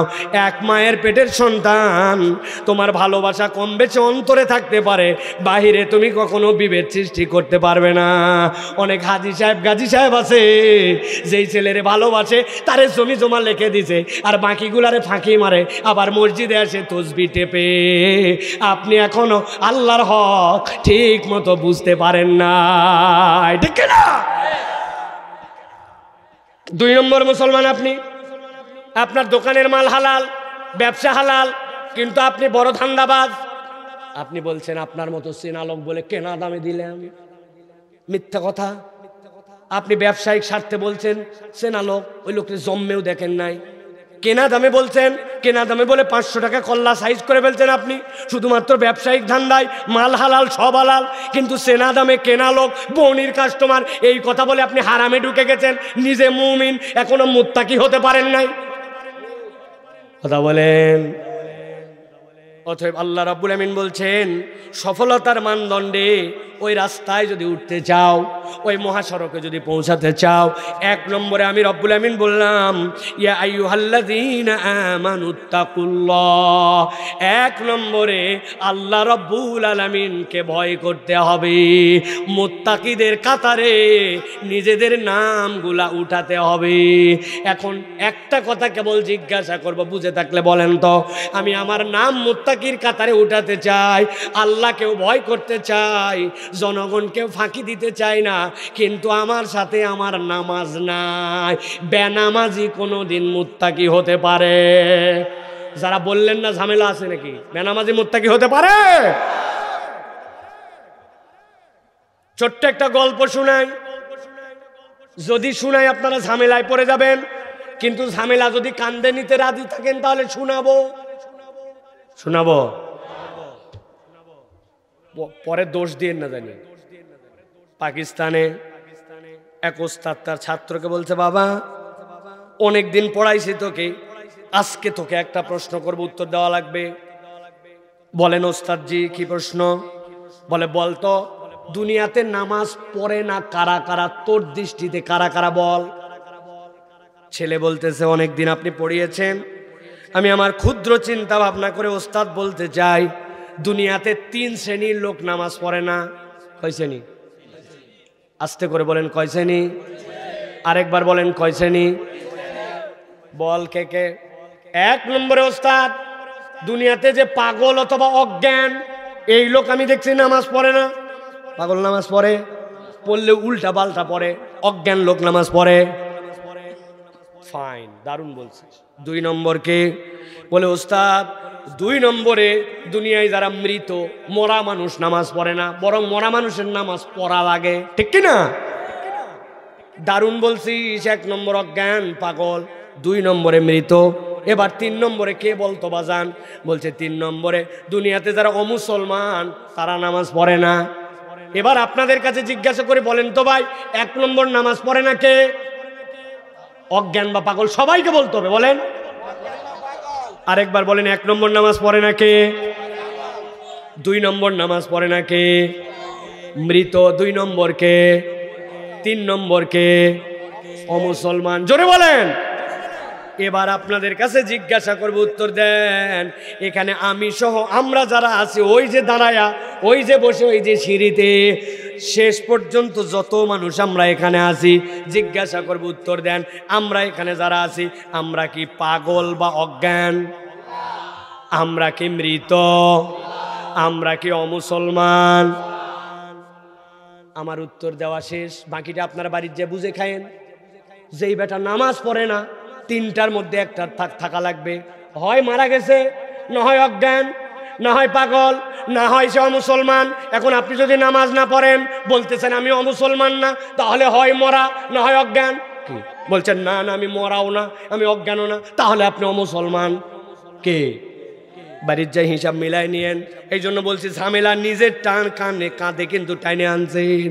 নামাজ নাই, আপনার আমল নামায় কিচ্ছু নাই। নামাজ আছে, আপনার আমল নামার হিসাব শুরু হয়েছে। তাহলে 1 নম্বরে আল্লাহ বলছেন ইয়া আইয়ুহাল্লাযীনা আমানুত্তাকুল্লাহ, 1 নম্বরে তুমি মুত্তাকি হও। 2 নম্বর আল্লাহ বলছেন ওয়াবতাগু ইলাইহিল ওয়াসিলা, আমি রব্বুল আমিন তোমাকে দায়িত্ব দিলাম। কি দায়িত্ব আল্লাহ দিলেন? আল্লাহ বলছেন তুমি আল্লাহ রাব্বুল আমিনের কাছে ওসিলা তালাশ করো। ওসিলার মানে কি? এইটা ইমানের সবচেয়ে কঠিন পাঠ, এটা ভালো করে বুঝতে হবে। মুফাসসিরিনে কেরাম বলছেন, দুনিয়ার বুকে আল্লাহর কাছে ওসিলা মানে আল্লাহর ইবাদতের দিকে তুমি নিবিষ্ট হও। আর আল্লাহর কাছে যদি চাও তুমি কিছু, তাহলে আল্লাহর কাছে তোমার ইবাদতের ওসিলা বানাও।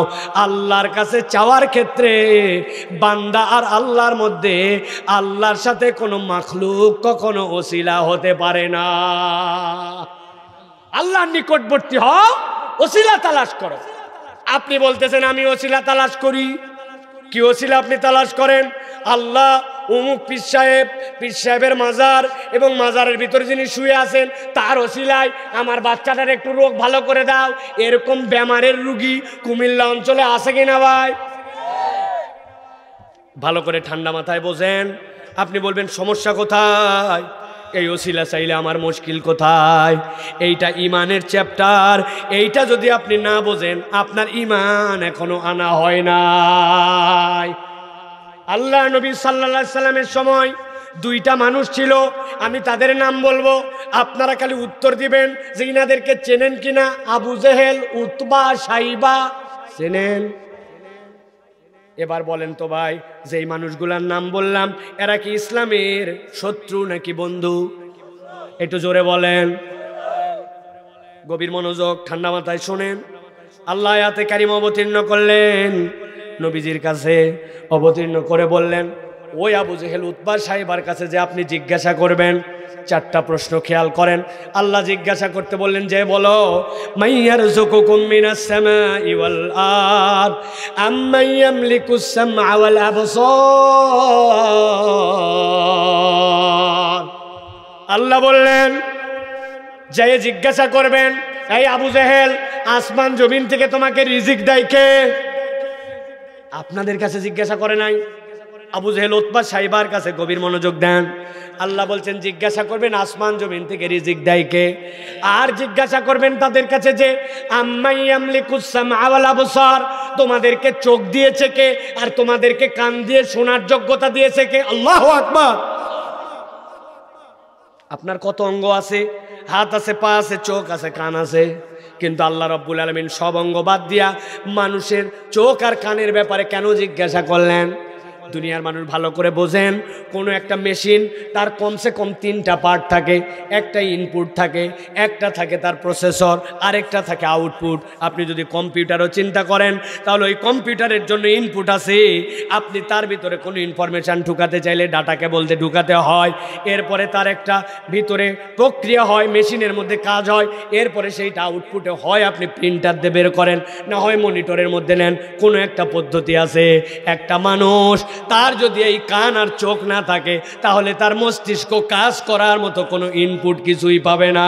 এই জন্য আল্লাহ বলছেন বান্দাকে যতগুলা নিয়ামত দিয়েছে এর মধ্যে অন্যতম দামি নিয়ামত হচ্ছে আমার বান্দার জন্য চোখ আর কান। সুবহানাল্লাহ। এক ছেলে আমার কাছে আসছে, আসার পরে বলছে, হুজুর আপনার সাথে একটা সেলফি তুলবো। তোল ভাই। চাপ দেয়, ওঠে না, উঠে না, উঠে না। অনেকক্ষণ বিরক্ত হয়ে গেছে, হওয়ার পরে বলতেছে, লেখা উঠছে মোবাইলের মধ্যে, there is insufficient memory card, if you want any new picture please delete something from your device. তোমার মোবাইলে পর্যাপ্ত মেমোরি নাই, যদি ছবি তুলতে যাও তাহলে তোমার মোবাইল থেকে পূর্বের কিছু জিনিসপত্র ডিলিট করো। ওই ছেলে খেপে বলতেছে 268 জিবি মেমোরি, মরার সময় পাইল না। আপনার আমার জীবনে এরকম হয় কিনা ভাই, কথা বলেন।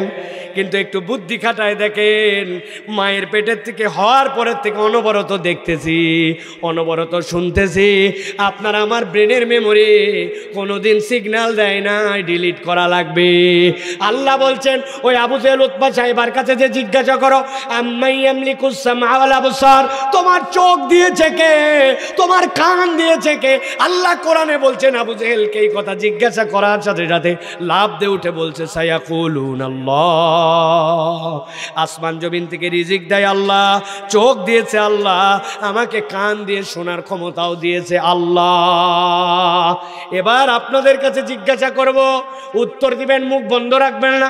বলেন তো আসমান জমিন থেকে আপনাকে আমাকে রিজিক দেয় কে? হয় নাই, জোরে বলেন কে? আপনাকে আমাকে কান দিয়ে শোনায় কে? আপনাকে আমাকে চোখ দিয়ে দেখার ক্ষমতা দিয়েছে কে? আবু জেহেলের কাছে এই প্রশ্ন করার পরে আবু জেহেল কার নাম বলেছিল? জোরে বলেন।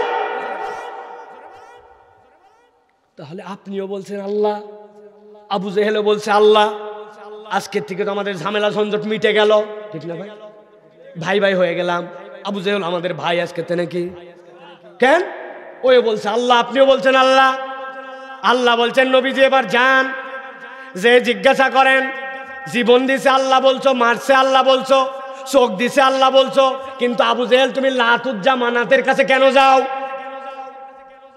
বলছে ও আমাদেরকে ঠকানোর জন্য আইছো।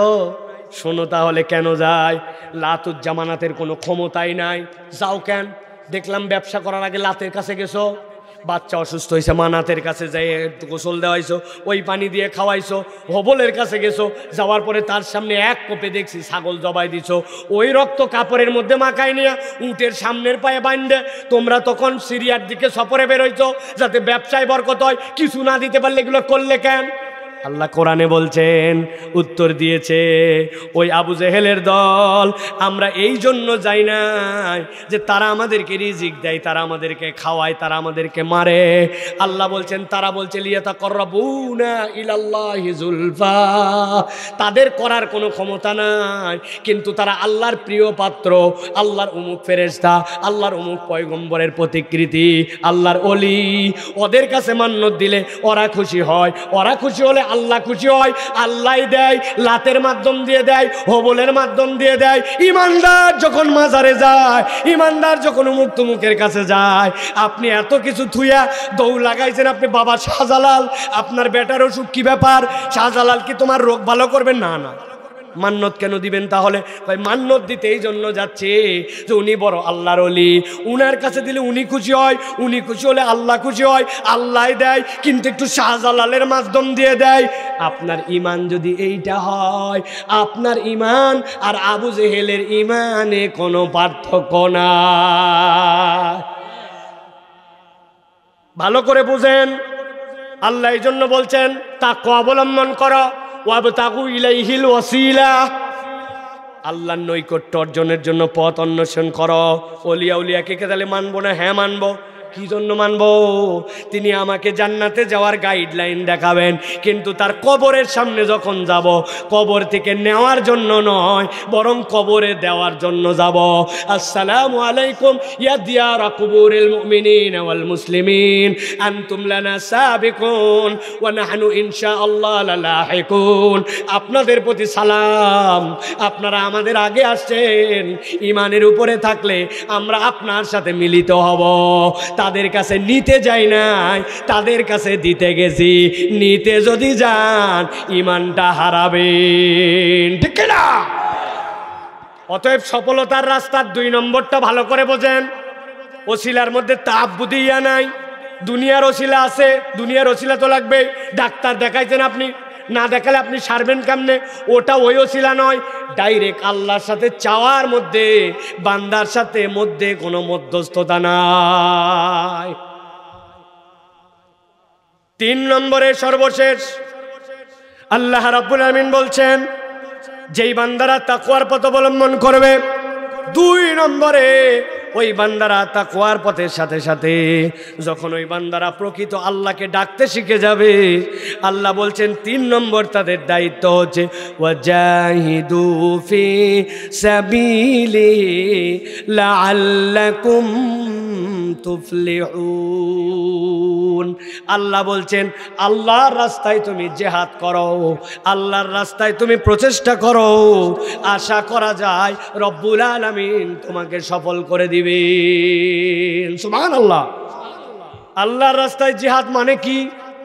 ওয়াজাহিদু ফি সাবিলিহি মানে কি? এইটার অনেকগুলা দিক আছে। একটা দিক আপনাকে হৃদয় দিয়ে অনুভব করতে হবে। আপনার সামনে অনেক ধরনের বাধা, অনেক ধরনের ব্যারিয়ার, অনেক ধরনের প্রতিবন্ধকতা, কিন্তু আল্লাহর রাস্তা যেটা, আল্লাহ যেই রাস্তা পছন্দ করেন, ওই রাস্তায় টিকে থাকার জন্য আপনাকে অনবরত চেষ্টা করতে হবে। ওইটার নাম হচ্ছে জিহাদ ফি সাবিলিল্লাহর 1 নম্বর স্তর। একজন আপনাকে বলছে তোর দাড়ি তো দেখতে ছাগল ছাগল লাগে, একটু দাড়ি রাখছেন, টিটকারি মারে, আছে কিনা? হুজুর হুজুর বলে টিটকারি মারে, মোল্লা মোল্লা লাগে, টিটকারি মারে, আছে কিনা? ঢাকা বিশ্ববিদ্যালয়ে নাকি এক স্যার এক ছাত্রকে বলছে, এই তোকে দেখতে তো ছাগল ছাগল লাগে, মুখের মধ্যে তো ছাগল দাড়ি। ওই ছেলে বলছে, স্যার আপনি যা বলছেন একদম ঠিক কথা বলছেন। স্যার ঘাবড়ায় গেছে, কি রে আমি টিটকারি করে ছাগল দাড়ি বললাম, আর উল্টা সে বলে যা বলছেন ঠিক বলছেন। খানিকক্ষণ পরে বলছে, স্যার তবে সাহস দিলে আপনাকে একটা কথা বলতে চাই। কি কথা বল? বলছে আপনি আমাকে ছাগল ছাগল দাড়ি দেখে ছাগল ছাগল লাগে বলছেন, তবে আপনাকে দেখে আমার কুত্তা কুত্তা লাগে। কি কি লাগে? কুকুরের মুখে দাঁড়িয়ে আছে নাকি ভাই? আপনি দুনিয়ার মানুষের ধোকায় পড়ে কথা শুনে আনস্মার্ট লাগে, এরকম কথা শুনে আপনি আল্লাহর দিকে নাই, আপনি আপনার মুখের দাড়িটা এখন পর্যন্ত রাখতে পারেন নাই, অথচ আপনি নাকি জিহাদ করে ফেলবেন, হ্যান করে ফেলবেন। এরকম মুসলমান আছে না ভাই? আরে কথা বলেন। সব সময় বোরখা পরে ঘোরে, বিয়ে শাদীর অনুষ্ঠানে গেলে আর বোরখা লাগে না, পিকনিকে গেলে বোরখা লাগে না, ইচ্ছা মতো যখন ঈদের দিন নতুন ড্রেস পরে বের হয় তখন আর বোরখা লাগে না, সিজনাল বোরখা পরা। এরকম মানুষ আছে না ভাই? উনার উৎসবের কারণে উনার পর্দা চলে যায়, আল্লাহর হুকুম চলে যায়। আল্লাহ বলছেন ওয়াজাহিদু ফি সাবিলি, প্রতিবন্ধকতা অনেক আসবে, কিন্তু আল্লাহর রাস্তায় অনবরত টিকে থাকার জন্য তুমি যদি জিহাদকারী হও, আল্লাহর রাস্তায় প্রচেষ্টাকারী হও, আল্লাহ তোমাকে সফল বানায়া দিবেন। সুবহানাল্লাহ। ব্যবসা একটু খারাপ সময় যাচ্ছে, লোকজন বলছে অমুক সংস্থায় যা, ঋণ তুল। বলছে ঋণটা কেমনে দিবে? বলছে সুদে। বলছে ভিক্ষা করে খেতে পারি, সুদের ঋণ গ্রহণ করব না। এরকম মজবুত ইমানওয়ালা অনেক মুসলমান আছে, আবার এমন ধান্দাবাজ মুসলমান আছে, আমি হাজার হাজার বার উদাহরণ দিয়েছি। এত বড় দাড়িওয়ালা, লম্বা জুব্বা, আসরের নামাজ পড়ে একটা পান খাইছে, খিলাল করতে করতে আসছে, হঠাৎ করে আর এক লোক বিপদে পড়ছে, বিপদে পড়ে আসে বলছে চাচা 1000 টাকা দেন। বলছে হাতে টাকা নাই। বলছে চাচা বাচ্চারও গোস্ত, রোগী দেখাবো, ডাক্তার দেখাবো, মেহেরবানি করে 1000 টাকা দেন। বলছে বললাম ব্যাককল কোথাকার, হাতে টাকা নাই। খানিকক্ষণ পরে বলছে মুরব্বী আপনার ব্যাপারে জেনে বুঝেই আসছি আমি, মনে করেন না এমনি টাকা নিব, আজকে মঙ্গলবার 1000 টাকা দেন, আল্লাহ বাঁচালে আগামী শুক্রবার 1250 টাকা ক্যাশ রিটার্ন। বলছে বলদ কোথাকার, মানুষের হাতের টাকা থাকে নাকি? বাড়ির চল। বাড়িতে নিয়ে চলে গেছে, বাড়িতে যাওয়ার পরে 1000 টাকা বাইর করে দিয়েছে, দিয়ে বলছে লাগলে আরো বল, তোর চাষিও কিন্তু এই ব্যবসা করে, তবে যা করবি তাড়াতাড়ি কর, মাগরিবের আজান হয়ে যাচ্ছে, ছোট দিনের বেলা, আমি কিন্তু জামাতে যাই নামাজ ধরবো। আসরের নামাজ পড়ে আছে, সুদে টাকা লাগায়া, দাদনে টাকা হাওলাত দিয়া, আবার মাগরিবের নামাজ পড়তে যায়। এত বড় দাড়িওয়ালা, টুপিওয়ালা, জুব্বাওয়ালা, এরকম মুসলমান আছে না না? আপনাদের এলাকায় আছে ভাই? ভালো করে বোঝেন। আল্লাহ বলছেন ওয়াজাহিদু ফি সাবিলিহি, আল্লাহর রাস্তায় চেষ্টা করো, তুমি প্রচেষ্টা করো, ইস্তেকামত যেন থাকতে পারো। আল্লাহ বলছেন যদি এইটা করো, দুনিয়ার সবচেয়ে নগণ্য মানুষকেও রব্বুল আলামিন সবচেয়ে সফল বানায় দিবে। নবীজির একজন সাহাবী ছিলেন, বাপ মারা গেছে ছোটবেলায়। শেষ কথা আমার আজকের, মা মারা গেছে ছোটবেলায়, চাচা তাকে পালন করছে। আরবের মানুষ এতিম বাচ্চা পাইলে সব খাইয়ে ফেলতো, কিন্তু চার চাচা এমন ভালো মানুষ, ওকে আত্মমর্যাদাশীল একটা ছেলে হিসাবে বড় করে তুলছে। বয়স যখন 18-19, একদিন ডেকে বলছে এই মাঠের মধ্যে যতগুলা উট আছে সব উটগুলার মালিক তোরে বানায় দিলাম, কারো কাছে চাই খাওয়া লাগবে না, এখন থেকে হলো উটের মালিক তুই। চাচা বাপ নয়, কিন্তু এতিমের প্রতি এরকম স্নেহ করছে। ওই উট ওই লোক চড়ায়, সমাজের মধ্যে সম্মানিত, বাড়ি ঘর স্ট্যাটাস, কৈশোর বয়সেই সম্মানিত একটা হয়ে গেছে ব্যক্তিত্ব মক্কায়। নবীজি একদিন তার কাছে আসছেন, আসার পরে বলছেন আমি আল্লাহর পক্ষ থেকে পয়গম্বর, আল্লাহর দিন এইটা, তুমি কি সত্য দিন গ্রহণ করবা? নবীজির কথায় তাই এমন প্রভাব পড়ছে, আল্লাহর নবীর হাতে হাত রেখে ঈমান এনে ফেলছে। যেই না ঈমান আনছে, খবর চলে গেছে বাড়িতে। চাচা বলছে মক্কার দুশ্মন, যেই লোক বাপদাদার ধর্ম ত্যাগ করছে, শুনলাম তুই নাকি তার ধর্ম গ্রহণ করছিস, সাবধান।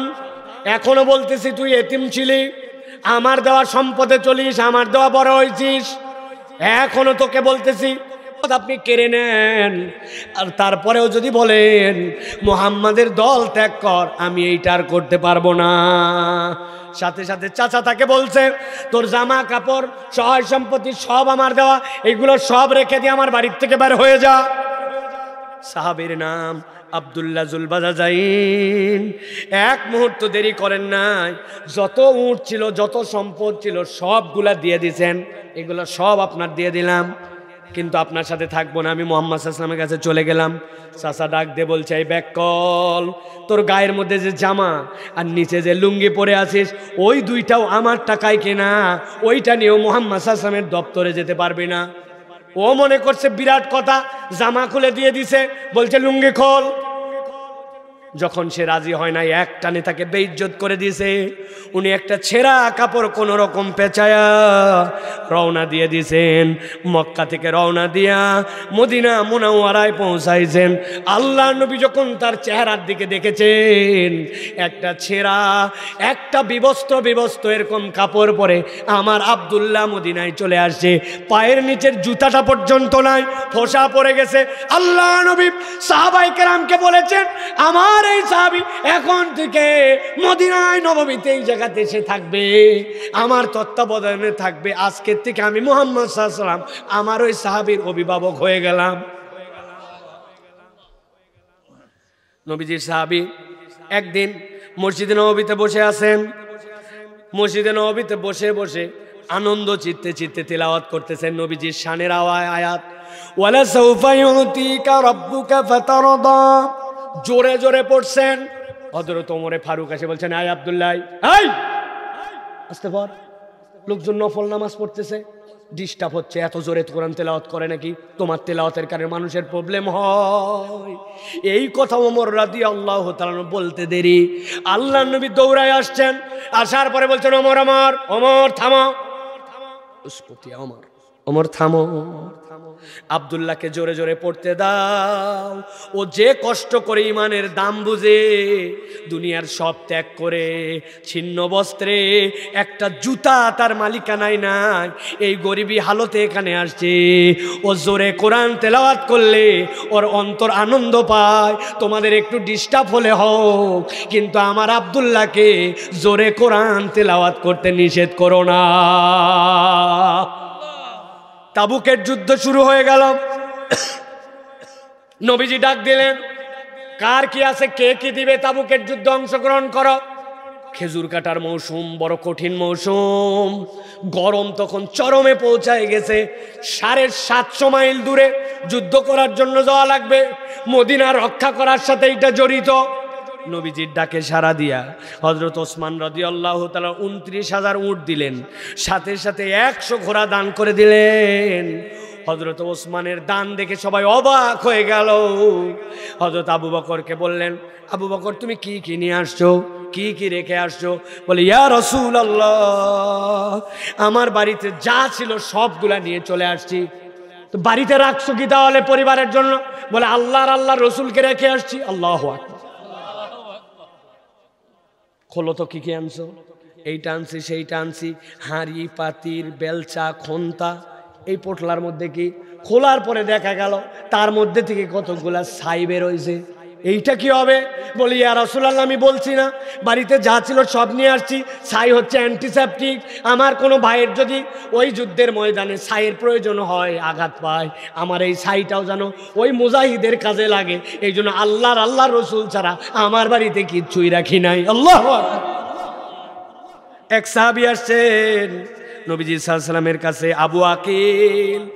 আসার পরে কান্নাকাটি করে নবীজির কাছে বলতেন, ইয়া রাসূলুল্লাহ, লজ্জায় অনেকে অনেক কিছু দিচ্ছে, আমি পোটলাটা আমাকে দিলাম, আপনাকে দিলাম। নবীজি বলছেন, পোটলার মধ্যে কি আছে রে আবু আকিল? বলে, ইয়া রাসূলুল্লাহ, আমি গরিব মানুষ, আমি ডে লেবারের কাজ করি, কিন্তু যে পরিমাণ সূর্য আর যে পরিমাণ রোদ, দিনের বেলা আর কোনো মদিনায় কাজ নাই। এই জন্য ইয়া রাসূলুল্লাহ, সারা রাত আমি কায়িক শ্রম দিয়েছি। সারা রাত কায়িক শ্রম দেওয়ার পরে আমার মালিক আমাকে 4 কেজি আমার জন্য খেজুর দিয়েছে। ইয়া রাসূলুল্লাহ, পরিবার চালানোর জন্য 2 কেজি খেজুর রাখছি। আর তাবুকের যুদ্ধের জন্য আবু আকিলের পক্ষ থেকে এই 2 কেজি খেজুর মেহেরবানি করে আপনি কবুল করে নেন। নবীজির সাহাবীরা যখন এরকম করে দান করতেছেন, নবীজি সাল্লাল্লাহু আলাইহি ওয়াসাল্লাম এরপরে বললেন তাবুকের যুদ্ধের দিকে রওনা হও। তাবুকের যুদ্ধে চলে যাচ্ছেন। নবীজির পাশে পাশে আব্দুল্লাহ নবীজির পাশে পাশে রওনা হয়েছেন। আব্দুল্লাহ জুলবাজাইন যখন নবীজির সাথে সাথে যান, যাওয়ার পরে যুদ্ধের ময়দানে পৌঁছানোর পরে বলতেছেন, ইয়া রাসূলুল্লাহ, আমার বাপ ছোটবেলায় মারা গেছে, আমার মায়ের খবর নাই, যেই চাচার কাছে ছিলাম সব কিছু কেড়ে নিয়ে নিঃস্ব করে বের করে দিয়েছে। আমি এখন আপনার কাছে থাকি, আপনার তত্ত্বাবধানে থাকি। এই দুনিয়ায় থাকার না থাকার মধ্যে আমার কোনো মানে নাই। আমি আপনার কাছে দোয়া চাইতে আসছি, ইয়া রাসূলুল্লাহ, আপনি আমার জন্য দোয়া করেন, আমাকে যেন আল্লাহ রাব্বুল আলামিন শাহাদতের মৃত্যু দান করেন। যেই না এটা বলেছেন, নবীজির কলিজার টুকরা নবীজি বলছেন, আব্দুল্লাহ দেখো তো কোনো গাছের বাকল পাওয়া যায় কিনা, আশপাশের কোনো গাছের চামড়া উঠে গেছে, পুরাতন এরকম কোনো চামড়া পাশ কিনা নিয়ে আয় তো। আব্দুল্লাহ দৌড়াই গেছে। নবী বলছে নিশ্চয় কোনো এর মধ্যে ব্যাপার আছে। খেজুরের একটা গাছের কাছে গেছে, খেজুরের ডাল কাটা হয়ে গেছে, ডালটা মরে শুকায় আছে, টান দে বাকলটা ছিঁড়ছে, ছিঁড়ে নবীজির হাতে এনে দিয়েছে। ইয়া রাসূলুল্লাহ, ইয়া হাবিবাল্লাহ, এই যে বাকলটা নেন। আল্লাহ নবীর হাতে যেই না বাকল ধরায় দিছে, নবীজি সাল্লাল্লাহু আলাইহি সাল্লাম নিজের কাছ থেকে এক খণ্ড কাপড় ছিঁড়েছেন।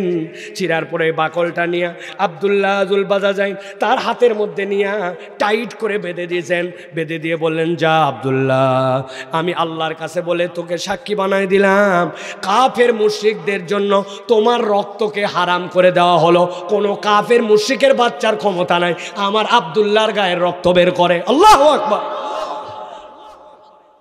আব্দুল্লাহ কাঁদতে শুরু করছেন, ইয়া রাসূলুল্লাহ, আমি তো শাহাদতের মৃত্যু চাই, কেননা আপনার কাছে শুনেছি কেউ যদি শহীদ হয়ে যায় আল্লাহর রাস্তায়, দুনিয়ায় যদি তার কেবলমাত্র ব্যক্তিগত ঋণ না থাকে, কোনো ব্যক্তির সাথে যদি কোনো ঋণ না থাকে, ওই ব্যক্তির আর কোনো হিসাব নাই, বিনা হিসাব আল্লাহ জান্নাতে দেন। যাওয়ার পরে তাকে জিজ্ঞাসা করেন, জান্নাতে যাওয়ার পরে তোর আর কোনো কামনা আছে কিনা? ওই শহীদ তখন আল্লাহর কাছে বলে, আল্লাহ রে, আমার আর কোনো আমন কামনা নাই, আমার কোনো অতৃপ্তি নাই, তবে একটাই কামনা আছে, আমাকে যে মর্যাদা তুমি দিয়েছো এই শাহাদতের, আমি যদি আরেকবার তোমার রাস্তায় দুনিয়ায় যে তোমার জন্য শহীদ হয়ে আসতে পারতাম, এই সুযোগটা আছে কিনা? আল্লাহু আকবার।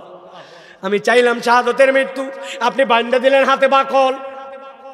নবীজি বলছেন, আব্দুল্লাহ শোন, কেউ যদি আল্লাহর রাস্তায় আসে আর আসার পরে যদি জ্বর হয়েও মারা যায়, আমি নবী বললাম আল্লাহর রাস্তায় প্রচেষ্টারত অবস্থায় যদি জ্বর হয়েও মারা যায়, তাও আল্লাহ তাকে শাহাদতের মৃত্যু দেন। সুবহানাল্লাহ। নবীজির এই কথা এমনভাবে কবুল হয়ে গেল। আব্দুল্লাহ জুলবাজাইন তাবুক থেকে ফেরার সময় জ্বর এসে গেল। একদিন দুই দিনের জ্বরে তিনি হঠাৎ করে খবর আসলো নবীজির কাছে আব্দুল্লাহ মারা গেছেন। নবীজি এমন আপসেট হয়ে গেলেন। নবীজি গেলেন, যাওয়ার পরে আব্দুল্লাহকে কোলে তুললেন। সাহাবাই কেরাম বলতেছেন, আব্দুল্লাহকে নবীজি এমনভাবে কোলে নিয়ে গালের সাথে গাল লাগায়, চোখ দিয়ে পানি পড়তেছে। নবীজি তাকে বসে আছেন। শহীদ যে হয় তার জন্য গোসল লাগে না। হযরত আবু বকর তার জন্য কবর করতেছেন, ওমরে ফারুক রাদিয়াল্লাহু তাআলা আনহু তার জন্য কবর করেছেন। কবর করে তারা দুইজন নিচে নেমেছেন। আব্দুল্লাহ ইবনে মাসউদ বলতেছেন, নবীজি নিজে হাতে আব্দুল্লাহ তার আদরের সাহাবীকে তাদের হাতের মধ্যে দিলেন, তারা কবরের মধ্যে রাখলেন। কবরে রাখার পরে আবু বকর ওমরকে নবীজি বলছেন, দাঁড়াও। আব্দুল্লাহর দিকে তাকায় নবীজি বলছেন, আল্লাহ, আজকের এই সন্ধ্যা পর্যন্ত আমি আমার আব্দুল্লাহর প্রতি রাজি আছি, খুশি আছি। ও আমার রব, আমি তোমার কাছে ফরিয়াদ দিলাম, তুমিও আমার মতো আব্দুল্লাহর প্রতি রাজি খুশি হয়ে যাও। হযরত আব্দুল্লাহ ইবনে মাসউদ বলছেন, জীবনে আমি কোনোদিন ঈর্ষা করি নাই, কিন্তু ওই দিন আমার মনের মধ্যে মনে হয়েছিল, আহারে, ওই জায়গাতে আব্দুল্লাহ না হইয়া আজকে যদি আমি হইতাম, এর থেকে বড় সৌভাগ্য আর কি হতে পারে। নবী সাক্ষ্য দিয়েছেন আমি রাজি, আর নবী দোয়া করেছেন, আল্লাহ তুমি রাজি হও। আল্লাহ বলতেছেন, ওই বান্দাদের জন্য তুমি যদি সফল হতে চাও, তুমি যদি নবীর ওই দোয়ার মধ্যে নিজেকে শামিল করতে করতে চাও, 1 নম্বর ইয়া আইয়ুহাল্লাযীনা আমানুত্তাকুল্লাহ ওয়াবতাগু ইলাইহিল ওয়াসিলা, আল্লাহর জন্য মুত্তাকি হয়ে যা, আল্লাহ ছাড়া কাউরে ডাকিস না। আর 3 নম্বর ওয়াজাহিদু ফি সাবিলিহি, আল্লাহর জন্য প্রচেষ্টাকারী হয়ে যা। দুনিয়া একদিক, আল্লাহর হুকুম আমার জীবনে একদিক।